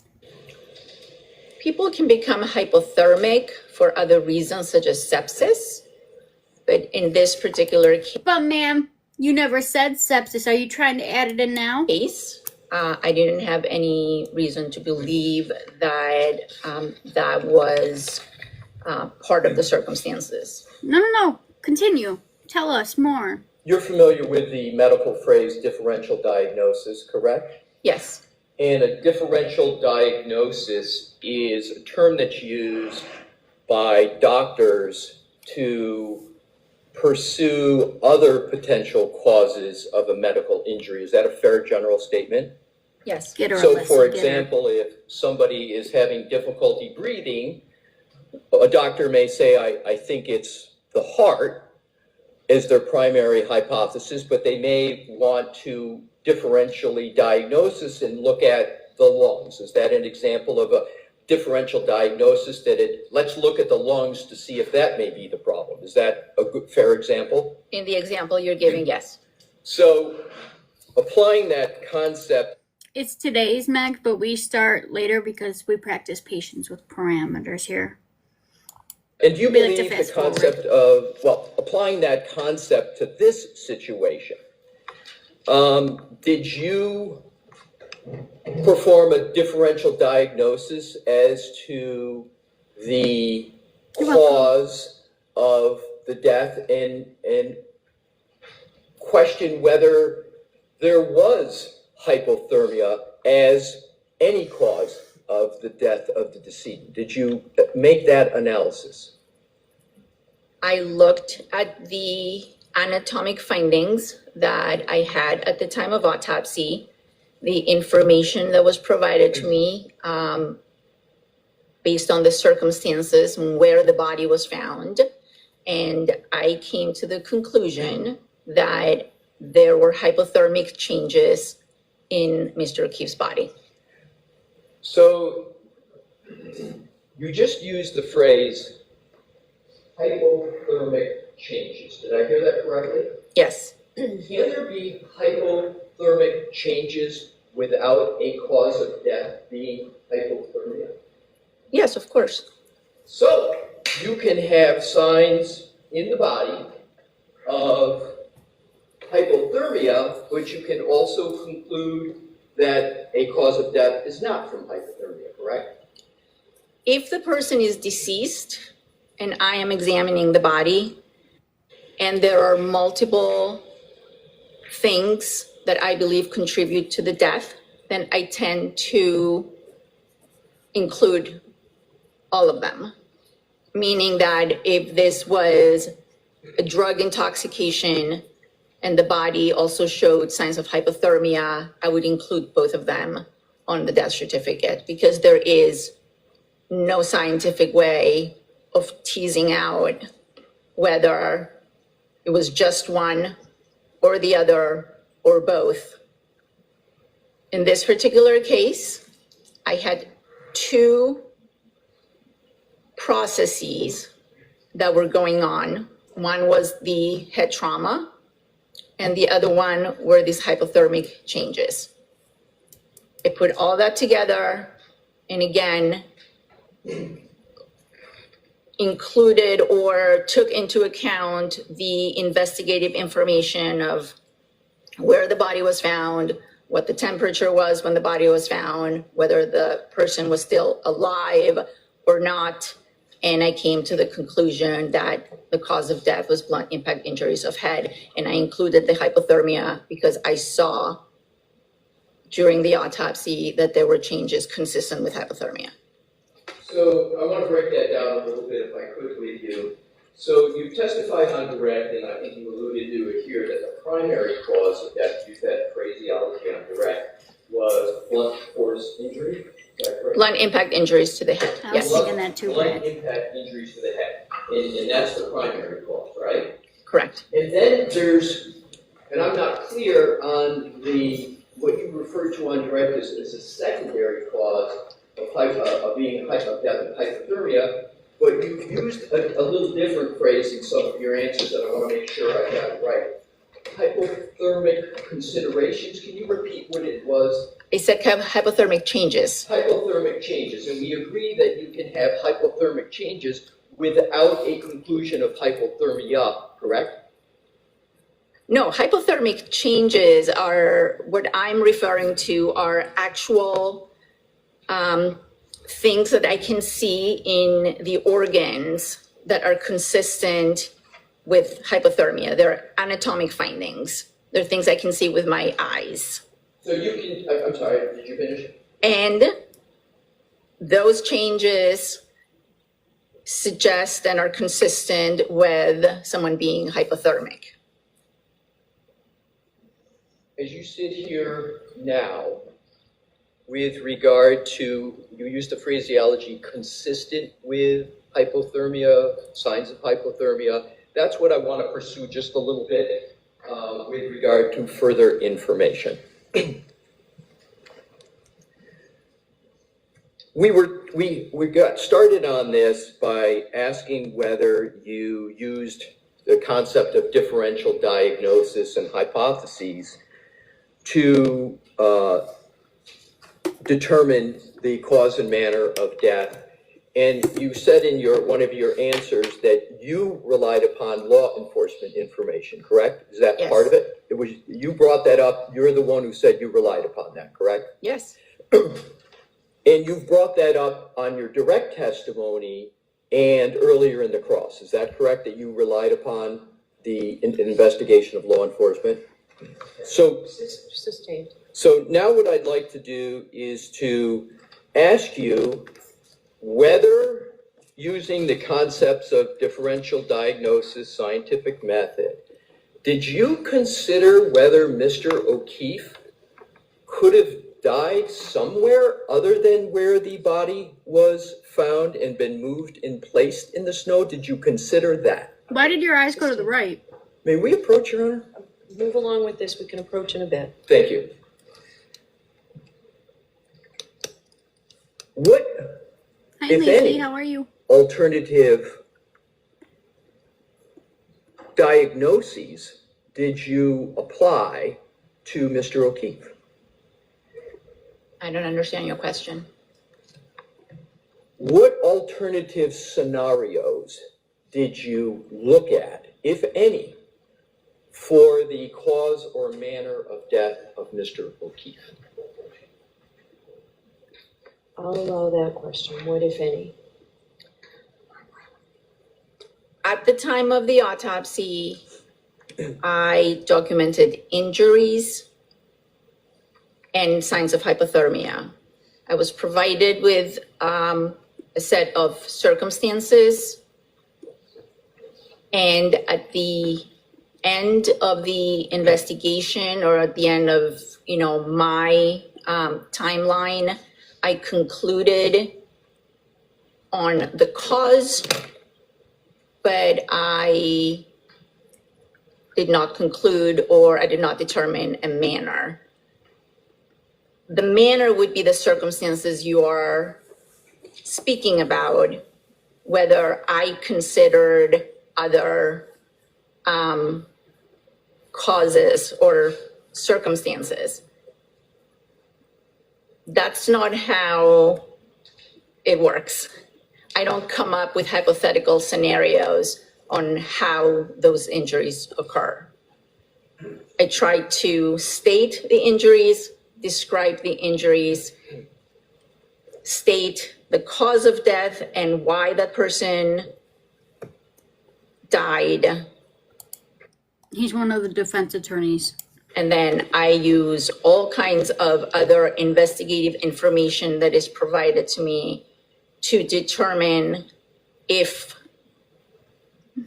I have enough to make a determination on the manner. Did anyone provide to you any alternatives as to the finding of the body of Mr. O'Keefe in the snow? Personally, to me, no. Did you ask for any alternatives to the nature and location of the injury or death of Mr. O'Keefe? I asked for all the information that was available. Understood, but my question is, did you ask for any alternatives to the information that was provided to you as regards the location of the injuries? Did anyone provide you any alternatives to where the injuries could have occurred? No. So, I'm gonna let the answer stand, so the answer is no, so there's no evidence of that. So next question. so you talked about the information you Right, had Erica? at the time. What time is that? The information at the time was a preliminary police report and verbal communications And regarding the circumstances of how Mr. O'Keefe's body was found. and when I asked about the time, I'm on calendar time. Was this January, February, March, April of 2022? The preliminary police report was on the day of the autopsy, and then I know where he's going. Because they don't make police reports, remember?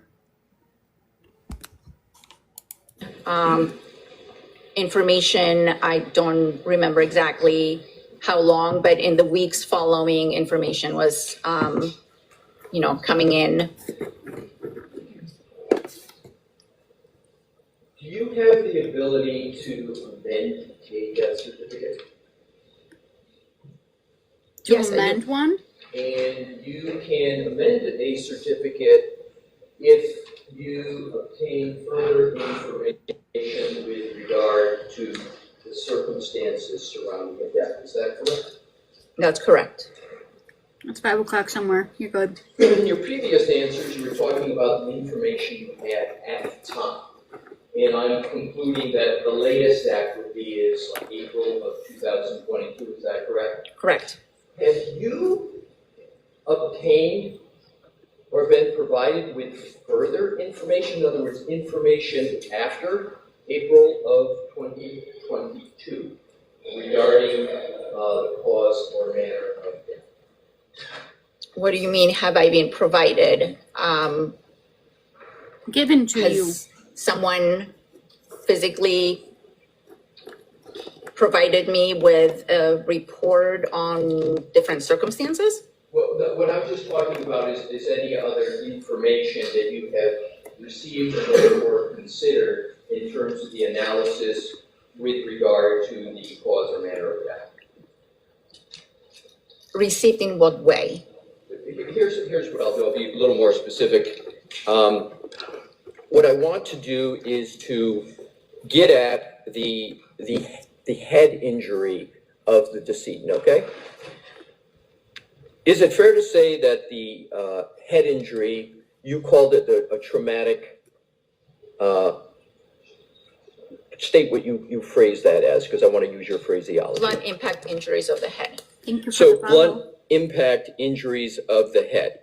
Is it fair to say that that was a very severe injury? It was a severe injury, correct? And would Mr. O'Keefe had been rendered unconscious nearly instantaneously with death following shortly thereafter? It's very possible, yes. Is it more than possible? Is it probable that that's what would have occurred? I can't tell you how quickly he would have been rendered unconscious, but at some point after that injury, yes, he would have been rendered unconscious. Is it possible he could have been rendered unconscious immediately? So she's answered it this way. I think you need another person for that. Let's move on from that, Mr. Leslie.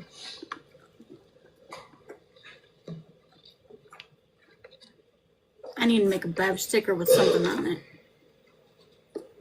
you made your own determination of the cause of death, correct? Yes, that's my job. Understood. And what I want to do is to pursue the basis of your determination.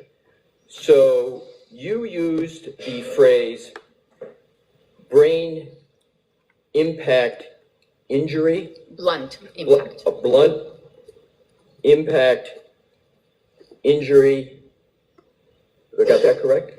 Blunt impact injuries of head. Yes. Of head, right. And that's your conclusion, correct? Yes. Based upon your conclusion, did you make any determination as to whether the decedent would be able to carry out any purposeful movement after that injury? Good question. Define purposeful movement. Sure. I'm talking about the ability to perhaps manipulate their hands. I don't know. Did you make any determination as to whether they would be able to engage in any cognitive functions, meaning processing things and making decisions? I did not make that determination, no. Did you observe any pattern to the injuries to the head of the decedent? A pattern, I observed that there were injuries to the back of the head as well as other internal injuries to the base of the skull, as well as the brain. Your Honor, if we could please publish, I'm just going to check to make sure they're in.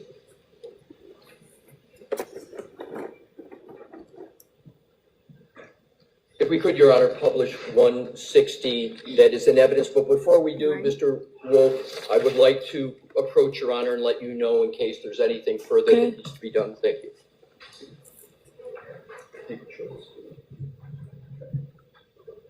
Is there did you show it to Mr. Brown? It's already been agreed to as in evidence. Okay. Does anybody feel like Oh, they it's in instructed the evidence? camera not to show the judge? So why don't you come over here, because why don't you come over this side? She didn't say. Not that I remember anyways. Oh, now you can do a sidebar.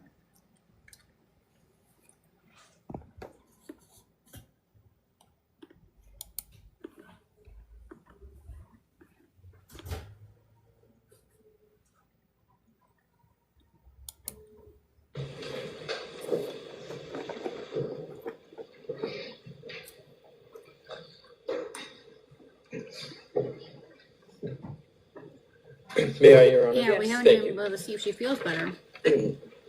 With Your Honor's permission, I would like to publish Exhibit 160. Yes. Thank you.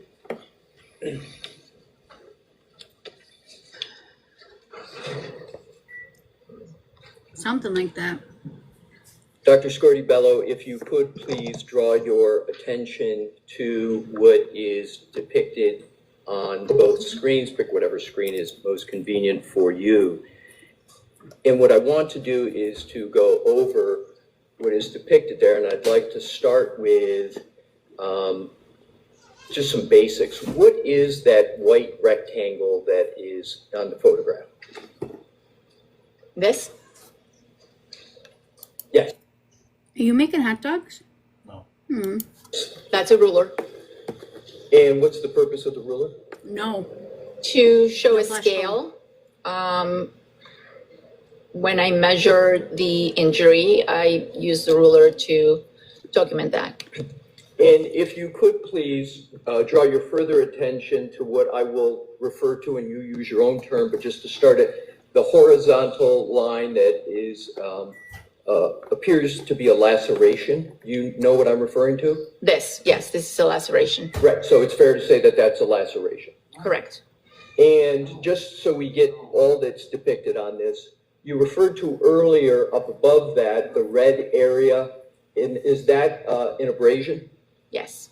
And do you also denote to the left, almost like a J-type item going vertically up, yes, and going up, do you see that?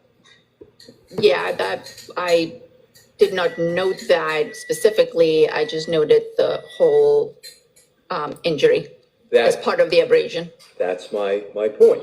So you didn't make a separate note of what appears to be a J, and it might be easier to see it in the screen over there. It's your conclusion, but is it easier to see there? Yeah, I can see it. Yeah, and so you didn't make a separate note as to what that was in your report, correct? No, I did not.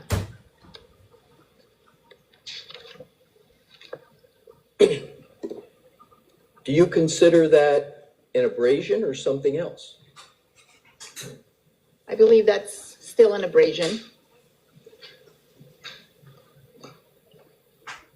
Do you conclude that that J is different in any manner from the abrasion that you've noted above the laceration? I believe it could be part of the whole abrasion, or it could be something different. Fair enough. Thank you, Mama Coop. Would a fall backwards on a flat frozen ground produce a circular and not a linear abrasion as depicted here on the back of an injured person's head? Can you repeat the question? Sure. Assume a fall backwards on a flat frozen ground. Would such a fall and impact present that type of pattern, or would it present a circular pattern, perhaps with something like a starfish in the middle? I'll allow that. Can you answer that? I can say that a fall backwards could very well produce that injury. Oh, I will. My definitely. question is more specific, and that is a fall backwards where the person impacts the back of their head on flat, frozen ground. Would you expect that type of a laceration from that type of a fall? Not just a general fall backwards, but specifically a fall backwards where the back of the head hits flat, frozen ground. Would you expect that? I could, yes. And under what circumstances could a laceration like that and an abrasion, all of it together, what circumstances could cause that type from a fall backwards on flat frozen ground?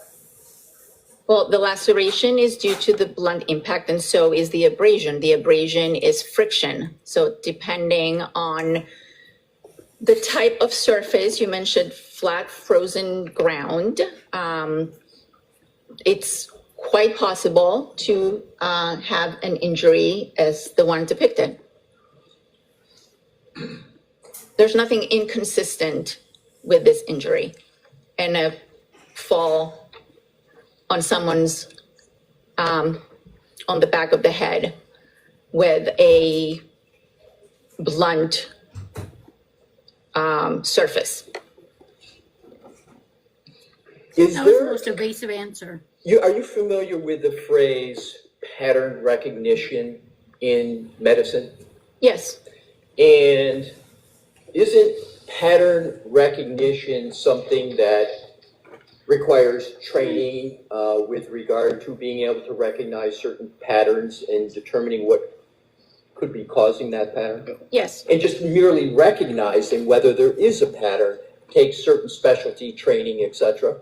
correct. And isn't pattern recognition a principle that you apply in the medical examiner's office? Yeah, we do. And so example of pattern recognition could be a knife wound, correct? Yes, Could be a gunshot. Correct. And there's certain patterns that you see on the decedent that can be consistent with those types of causes of injury, correct? Correct. Are you related to a McAlbert?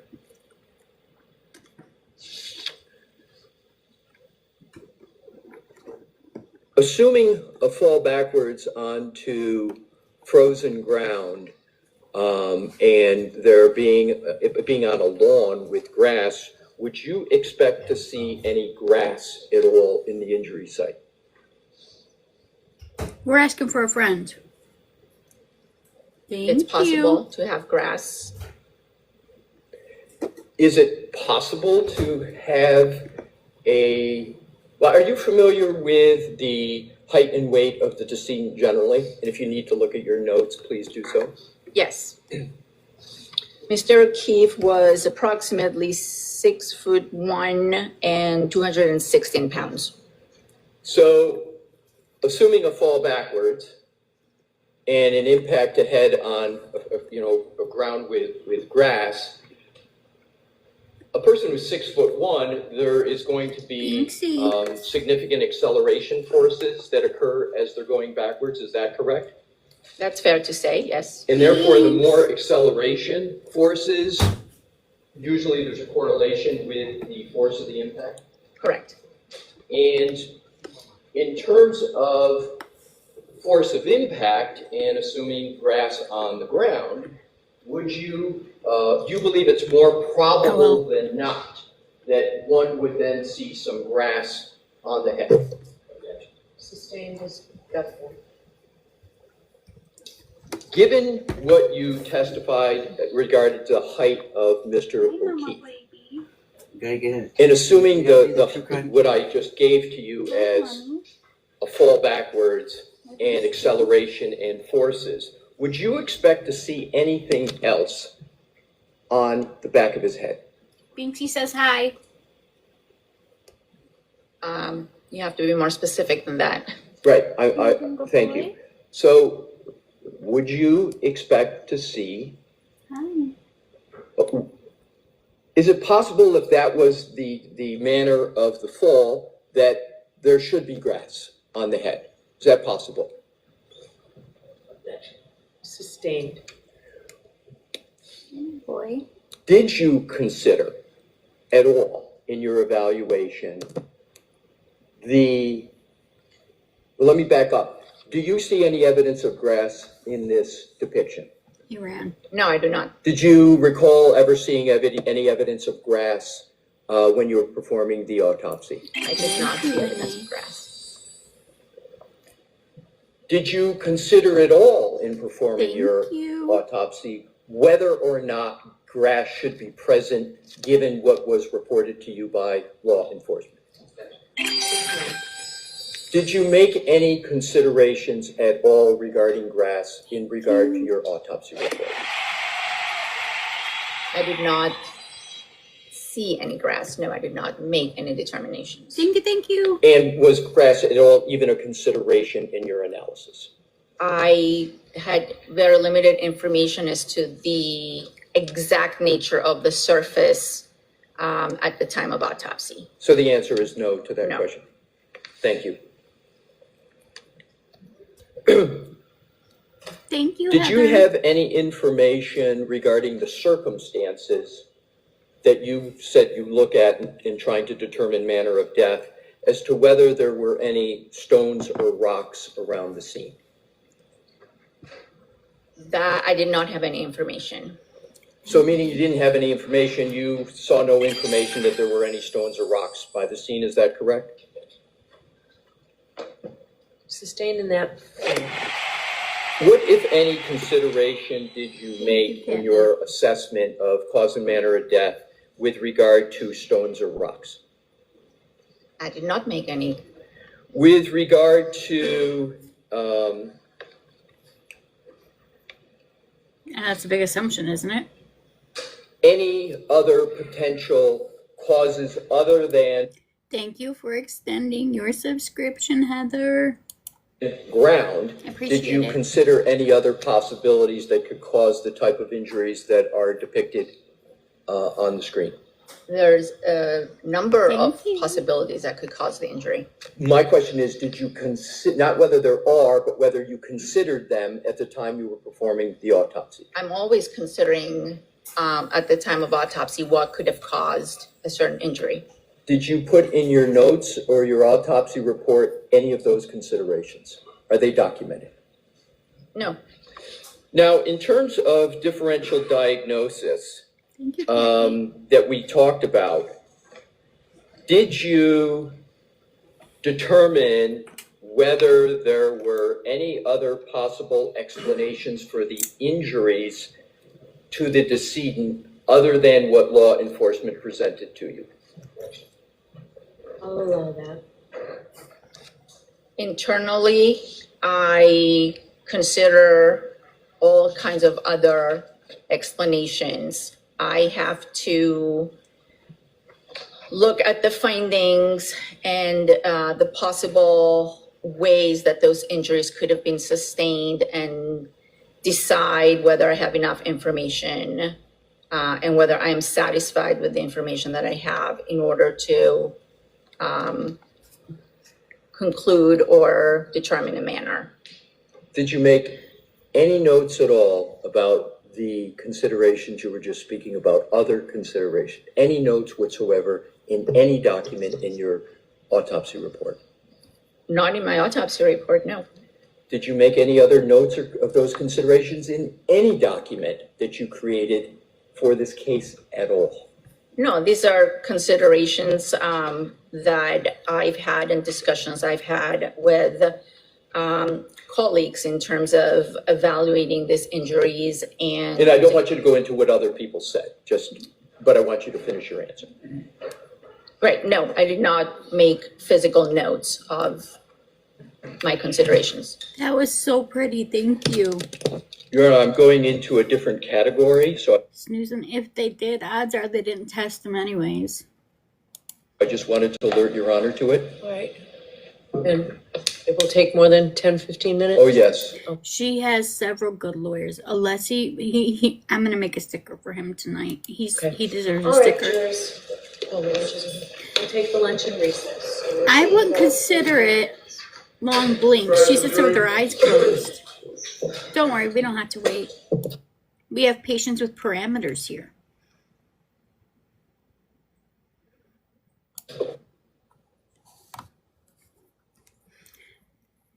Yeah, I respect it too, but my question is, did anything Proctor said interfere with anything she put on that report?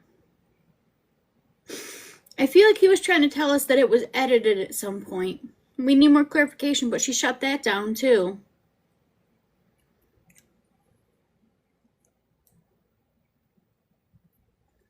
I don't know. I thought it was weird that she instantly said, no, I don't know who's in that picture in the medical office that they shouldn't be in or anything like that. No. Another thing I get. Glam gave that to me. I stole it from Glam. Thank you, Renee. Glam helped me with that because I was talking to her about how I'm like, I do the pre-screen patients, but please hurry. And then we came up with perimeters, so now it's the saying here. Like, we need to slap that shit on a bumper sticker.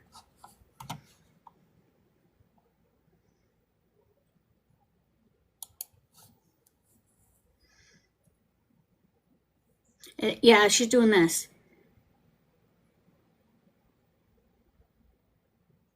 I think what she's doing is she's trying to see back to her notes. That's just my opinion.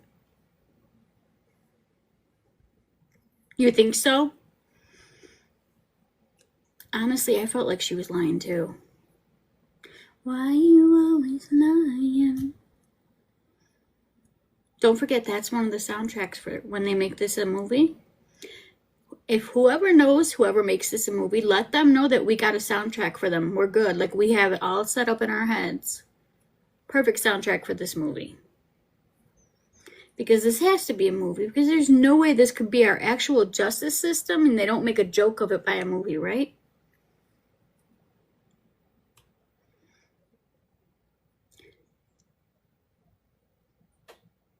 Mama's not in the court right now either. Mama O'Keefe.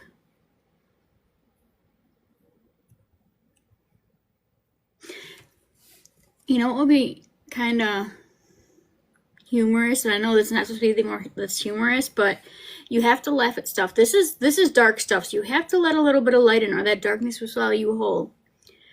It'd be funny if they on Saturday, if they did a skit on SNL about Bev. That would be epic. So if you guys know anybody that writes scripts for SNL, pass word along to do Bev.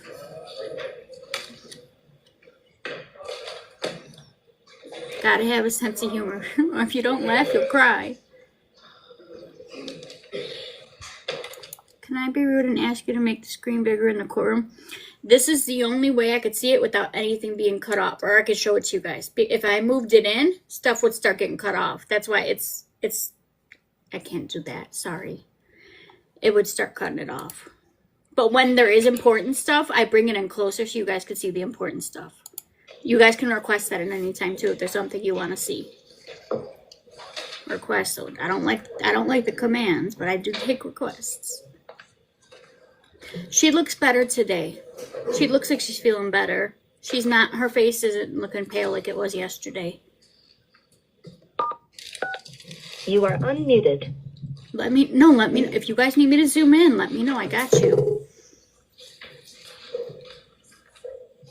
Sometimes I don't think of it, like I'll be like staring at something so intently, so I need you guys to look. Remember Fibrofog, you guys are my backup brains.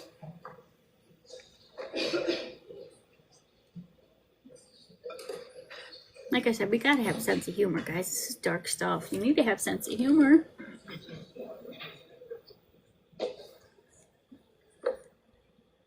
What's I getting ready to do?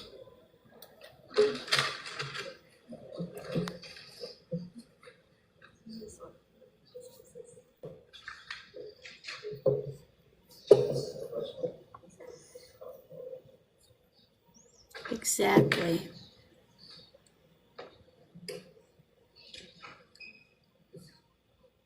Yes, and I think they totally should. And I'm going to make that a sticker. I have it written down right here, sidebar. It's right here. I can't do it, though. I can't say that right.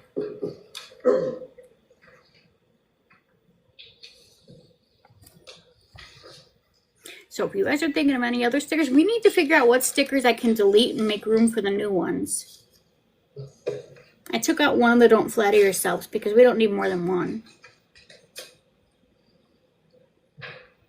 Should I take out this one?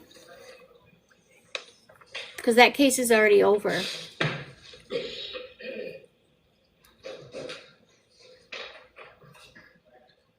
Yeah, that one's the don't flatter yourself is Lori. I kept one in, but I had two versions in, remember? Because I made one with fancy lettering. I took one of them out. No, for Bev, we were going to do Oh Bev on her face, like her face, and then Oh Bev on her face. Or a big no sign behind her face.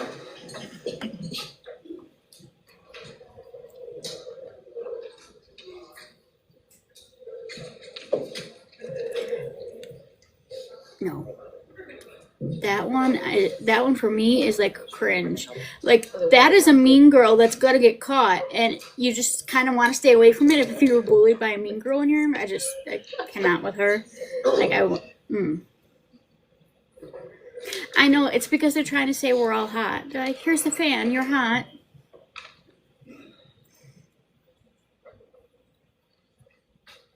But I did see a headline today that supposedly she's blackmailing Taylor Swift to show or to either show or not show messages, or she's going to share all their private messages. You guys heard about that, right? Whenever you're ready. Thank you, Your Honor. Good afternoon, Dr. Squirty Bello, crazy. welcome back. I hope she bitch slaps her back down in I want place. to move on to a slightly I shouldn't have different said that. aspect My bad. of the hypothermia discussion. So, you've acknowledged previously that hypothermia is a very difficult diagnosis to make, correct? Correct. Kathy, go pick up your kid. And you acknowledged that in your grand jury testimony in this proceeding, correct? Do you recall that? I do. And You indicated in that grand jury proceeding, generally that diagnosing hypothermia is based on Okay, see ya. contextual clues. Thank you. Is that correct? On autopsy findings and investigative information, yes. Right, and the last part, investigative, and that's that legal part, sort of the law enforcement contribution, is that correct that you're referring to? Correct. Really?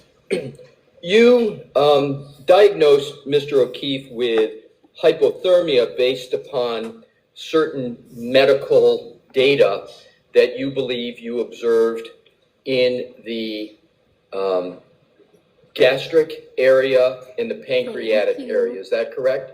Correct. And just for, I think most people will get this, to just be clear, gastric is sort of synonymous with the stomach. Stomach. And then Thank we you. know the pancreas is a separate organ.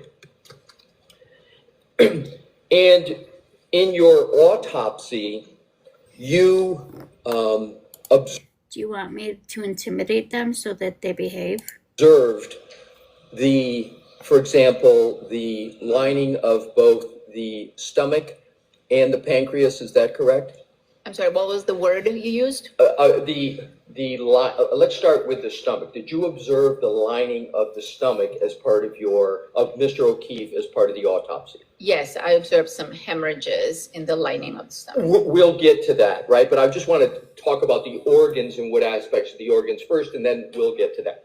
And with regard to the pancreas, what aspect of the pancreas did you observe? I examined both the external surface and the tissues around it, as well as the pancreas itself by making several cuts. And there was also a histopathology report that was relevant to both the stomach and the pancreas, correct? Correct. Histopathology. So wait, your daughter's bringing a boy home. I could totally intimidate. I could start talking like we're a mafia family and everything. I could totally do that. Spell it, Mr. Lassie. Histopatholgy.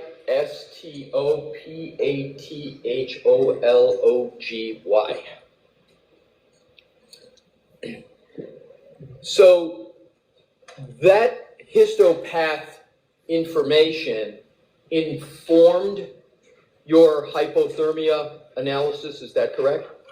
The histopathology was done to further confirm my finding or my determination of hypothermia. So do I have it correct? And let's start with the pancreas. That you noted the pancreas was congested and diffusely hemorrhagic. Do I have that correct? And you feel free to look at your report, please. I will. The pancreas was what? I didn't know there were any injuries. And I in it. specifically, if it helps, I'm Yes. looking at Page 4. the report of autopsy. It's not numbered pages, but it would be 4. And you see liver, gallbladder, and pancreas is one, and then you go down a couple more and you see digestive system. Thank That's you. what I'm focusing on. Okay. And then, and the next page is the histopathology. Yes. All right, are we sort of oriented in the same location? Yes. All right, so let's start with the pancreas. So if you look at the histopathology page, it says endocrine and exocrine pancreatic tissue with I'll just throw out a trigger warning for those that might be easily disturbed, just in case. vascular congestion and patchy parenchymal, that's parenchymal, hemorrhage, autolytic changes. Did I read that correctly? Yes. And I want to go at these one at a time, so now I'm going to jump back to the previous page where you discussed the heading liver, gallbladder, and pancreas. Do you see that? Yes. And you see the last sentence says the pancreas is congested and diffusely hemorrhagic. You see that? Yes. So now what I'd like to do, and is that what you're rooting in, if you will, the analysis of hypothermia? The determination of hypothermia was made, yes, based on these findings and the circumstances I was provided. Yes. Right, and thank you. I'm gonna get to the circumstances, but in sort of the medical legal construct that we were talking about, I want to just start first with the medical, if that's okay with you. Yes. So then let's now move to the organ of the stomach, a synonym gastric in terms of your report. So let's go to, please, back to the histopathology section. And under that, under pancreas is stomach. I think we're all going. And there's a bulleted one sentence that says gastric tissue with vascular congestion and focal mucosal hemorrhage. Did I read that correctly? Yes. And then let's go back, as we did with the pancreas, for the stomach, go back to the previous page in your report under the heading digestive system. And the second sentence states the gastric mucosa shows focal areas of linear hemorrhages. Did I read that correctly? Yes. So we've got hemorrhage discussion with the. Wait a minute. So she's saying that the pancreas had hemorrhage because of hypothermia? I told you guys earlier that a ghost knocked her glasses down and they fell all on their own. Pancreas, we've got hemorrhage discussion with the stomach and the gastric area. Your diagnosis of hypothermia was not based just on gastric and pancreatic hemorrhaging alone, though, was it? No. And you did fairly refer to other circumstances just moments ago in your answer, correct? Correct. And we're going to get to that. So that means that your diagnosis of hypothermia was also informed by the information we discussed earlier that was provided to you by former Trooper Proctor in his investigation. Is that correct? Correct. But I thought she didn't talk to him. And one aspect of that information is that he was found, Mr. O'Keefe was found in the snow, correct? Yes. So let's go to She's the annoyed, yeah. death notification report. She Am I keeps generally taking- correct that along with that, she keeps taking these big swallows. There's big gulps. you were, I'm sorry, Rephrase it. I will. Thank you, Your Honor. Do you recall the death notification report in this matter? I do recall, the very initial first information that comes in. That's the death notification So if there was one witness for him to really push on, this is the one. given to our intake staff. Do you recall the opinion. contents of that death notification report? Would you like me to summarize? True. I don't recall I don't have it in front of me, but I can tell you what the gist of it was. Would it be helpful to you if I showed you a document that might refresh your recollection on Thank you. what that, a document that may refresh She your said recollection? sure. Thank you. 100%. Thank you for putting me in my place. I completely understand that now. You're right. Totally right. It would be me. That would be a me thing to do. You heard her. I did. Thank you, Your Honor. Thank you for the follow. Oh, Bev.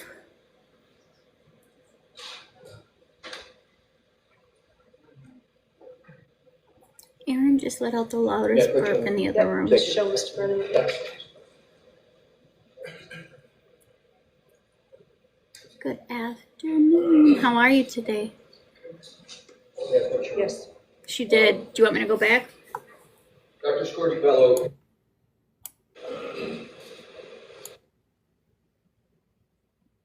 That death notification report.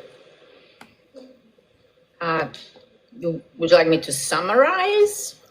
I don't recall I don't have it in front of me, but I can tell you what the gist of it was. Would it be helpful to you if I showed you a document that might refresh your recollection on what that, a document that may refresh She your said recollection. sure. I Yes. think you heard her. I did. Thank you, Your Honor. Another Bev moment. I wonder how many videos are going to be made about him saying, you heard her. Like, that's going to be a video too, right? Totally. Thank you, Gail. Okay.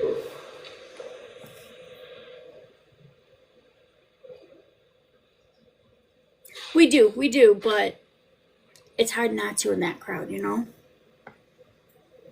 Yeah, good job. Yep, just show Mr. Brennan.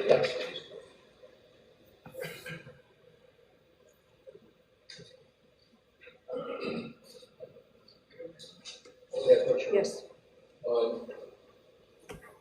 Dr. Scordi-Bello, what I'd like to do, you can read anything you want, but I'm just going to reference to the section that says circumstances of death. Yes. What I'd like you to do is read it to yourself, not out loud, and then when you, just that section, up to here. And once you're done, if you could kindly look up and let me know. Okay. 100%, Mom Mia.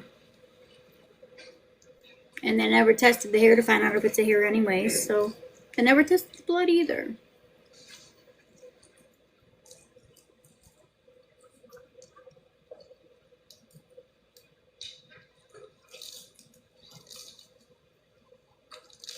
You know, anyone that everybody that was called a witness would kind of be annoyed at being a witness unless they were there to get justice for the person that's no longer here. So that's a good point.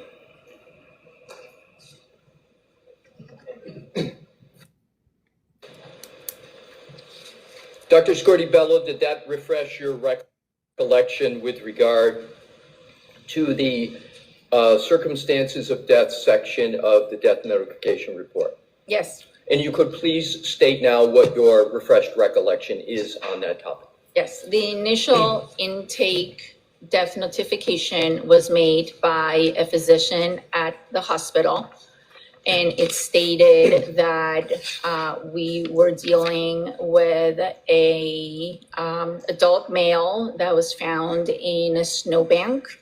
There was note of having been at a party. There was some information as to the decedent was walking to a house. There was reference to some sort of altercation or dispute with. Sustained. Sit down, Hank. Jurors, disregard that. Move on with this, Mr. Leslie. With this, but just move on. Yeah, yes. In terms of the differential diagnosis concept that we were talking about before. You guys need me to play it back? As circumstances of death. Yes. What I'd like you to do is read it to yourself, not out loud, and then when you, just that section, up to here. And once you're done, if you could kindly look up and let me know. Okay. He's so nice and polite. How could she ever be mean to him?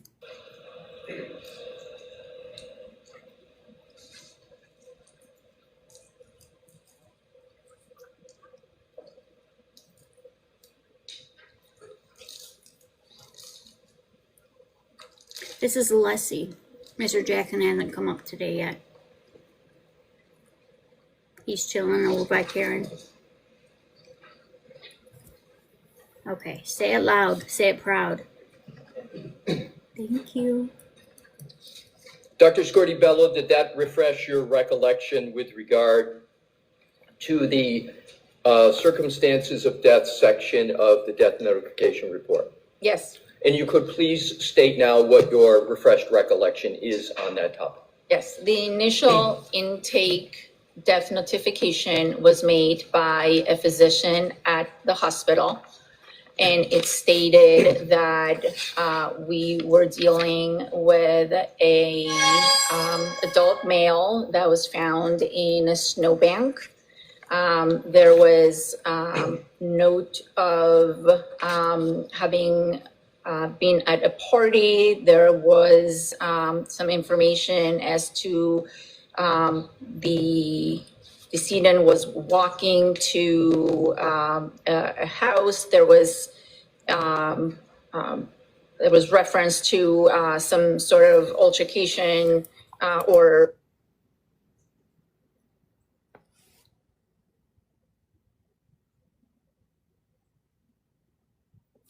Oh my God. Walking into a house and there was evidence of an altercation.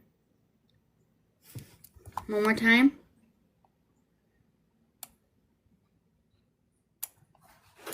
a house. There was. Okay.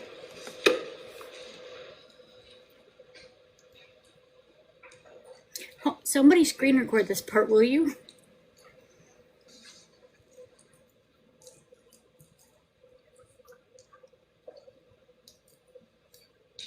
They sure the hell did.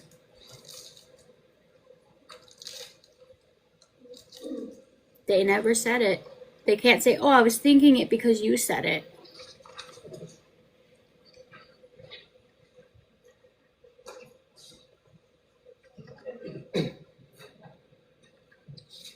Dr. Scordi-Bello, did that refresh your recollection with regard to the circumstances of death section of the death notification report? Yes. And you could please state now what your refreshed recollection is on that topic. Yes. The initial intake death notification was made by a physician at the hospital. And it stated that we were dealing with a adult male that was found in a snowbank. There was note of having been at a party. There was some information as to the decedent was walking to a house. There was reference to some sort of altercation or dispute with. Sustain. Strike. Jurors disregard that. He also moved to strike. He moved to strike it too, so they can't go back and listen to it later. It can only be in their memory. And they're supposed to ignore their memory. Yes, but just move on. Yeah, yes. By the way, guys, our flash goal finally popped up.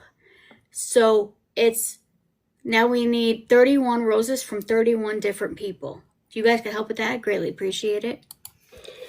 In terms of the differential diagnosis concept that we were talking about, They would strike it from the record because they don't want the jury to be able to look back at it later when they're deliberating and being able to use that as a point of reference for evidence. before, Thanks, you guys. based upon your refreshed recollection of circumstances of death as discussed in the death notification report, based upon that, did you consider whether Mr. O'Keefe could have been injured and died somewhere other than the front lawn of 34 Fairview? I'm going to allow that. Initially, no. Initially, you never considered? Okay, so when did you? Let's go to significance, if any, of hemorrhaging Right, of Kelly? the two organs we were talking about, the pancreas and the stomach. 21 more roses, guys. Is it correct that the hemorrhaging of a pancreas can be caused by many different things? Yes, it is. And to be clear, you found evidence of hemorrhaging of the pancreas of Mr. O'Keefe in the autopsy, correct? Correct. Thank you, And guys. is Thank it you. correct before the grand jury, you yourself were evaluating whether the injuries had been sustained in a different environment? Well, let me ask it this way. Do you recall what your testimony was in the grand jury about hemorrhaging of the pancreas and possibilities of injuries being sustained in different environments. Do you recall any testimony on that subject? All right, I'll see you at 10. Okay. Is there anybody that does think that the jury will remember that moment? Thank you guys for the roses. I believe we only need 15 more. 15 more roses.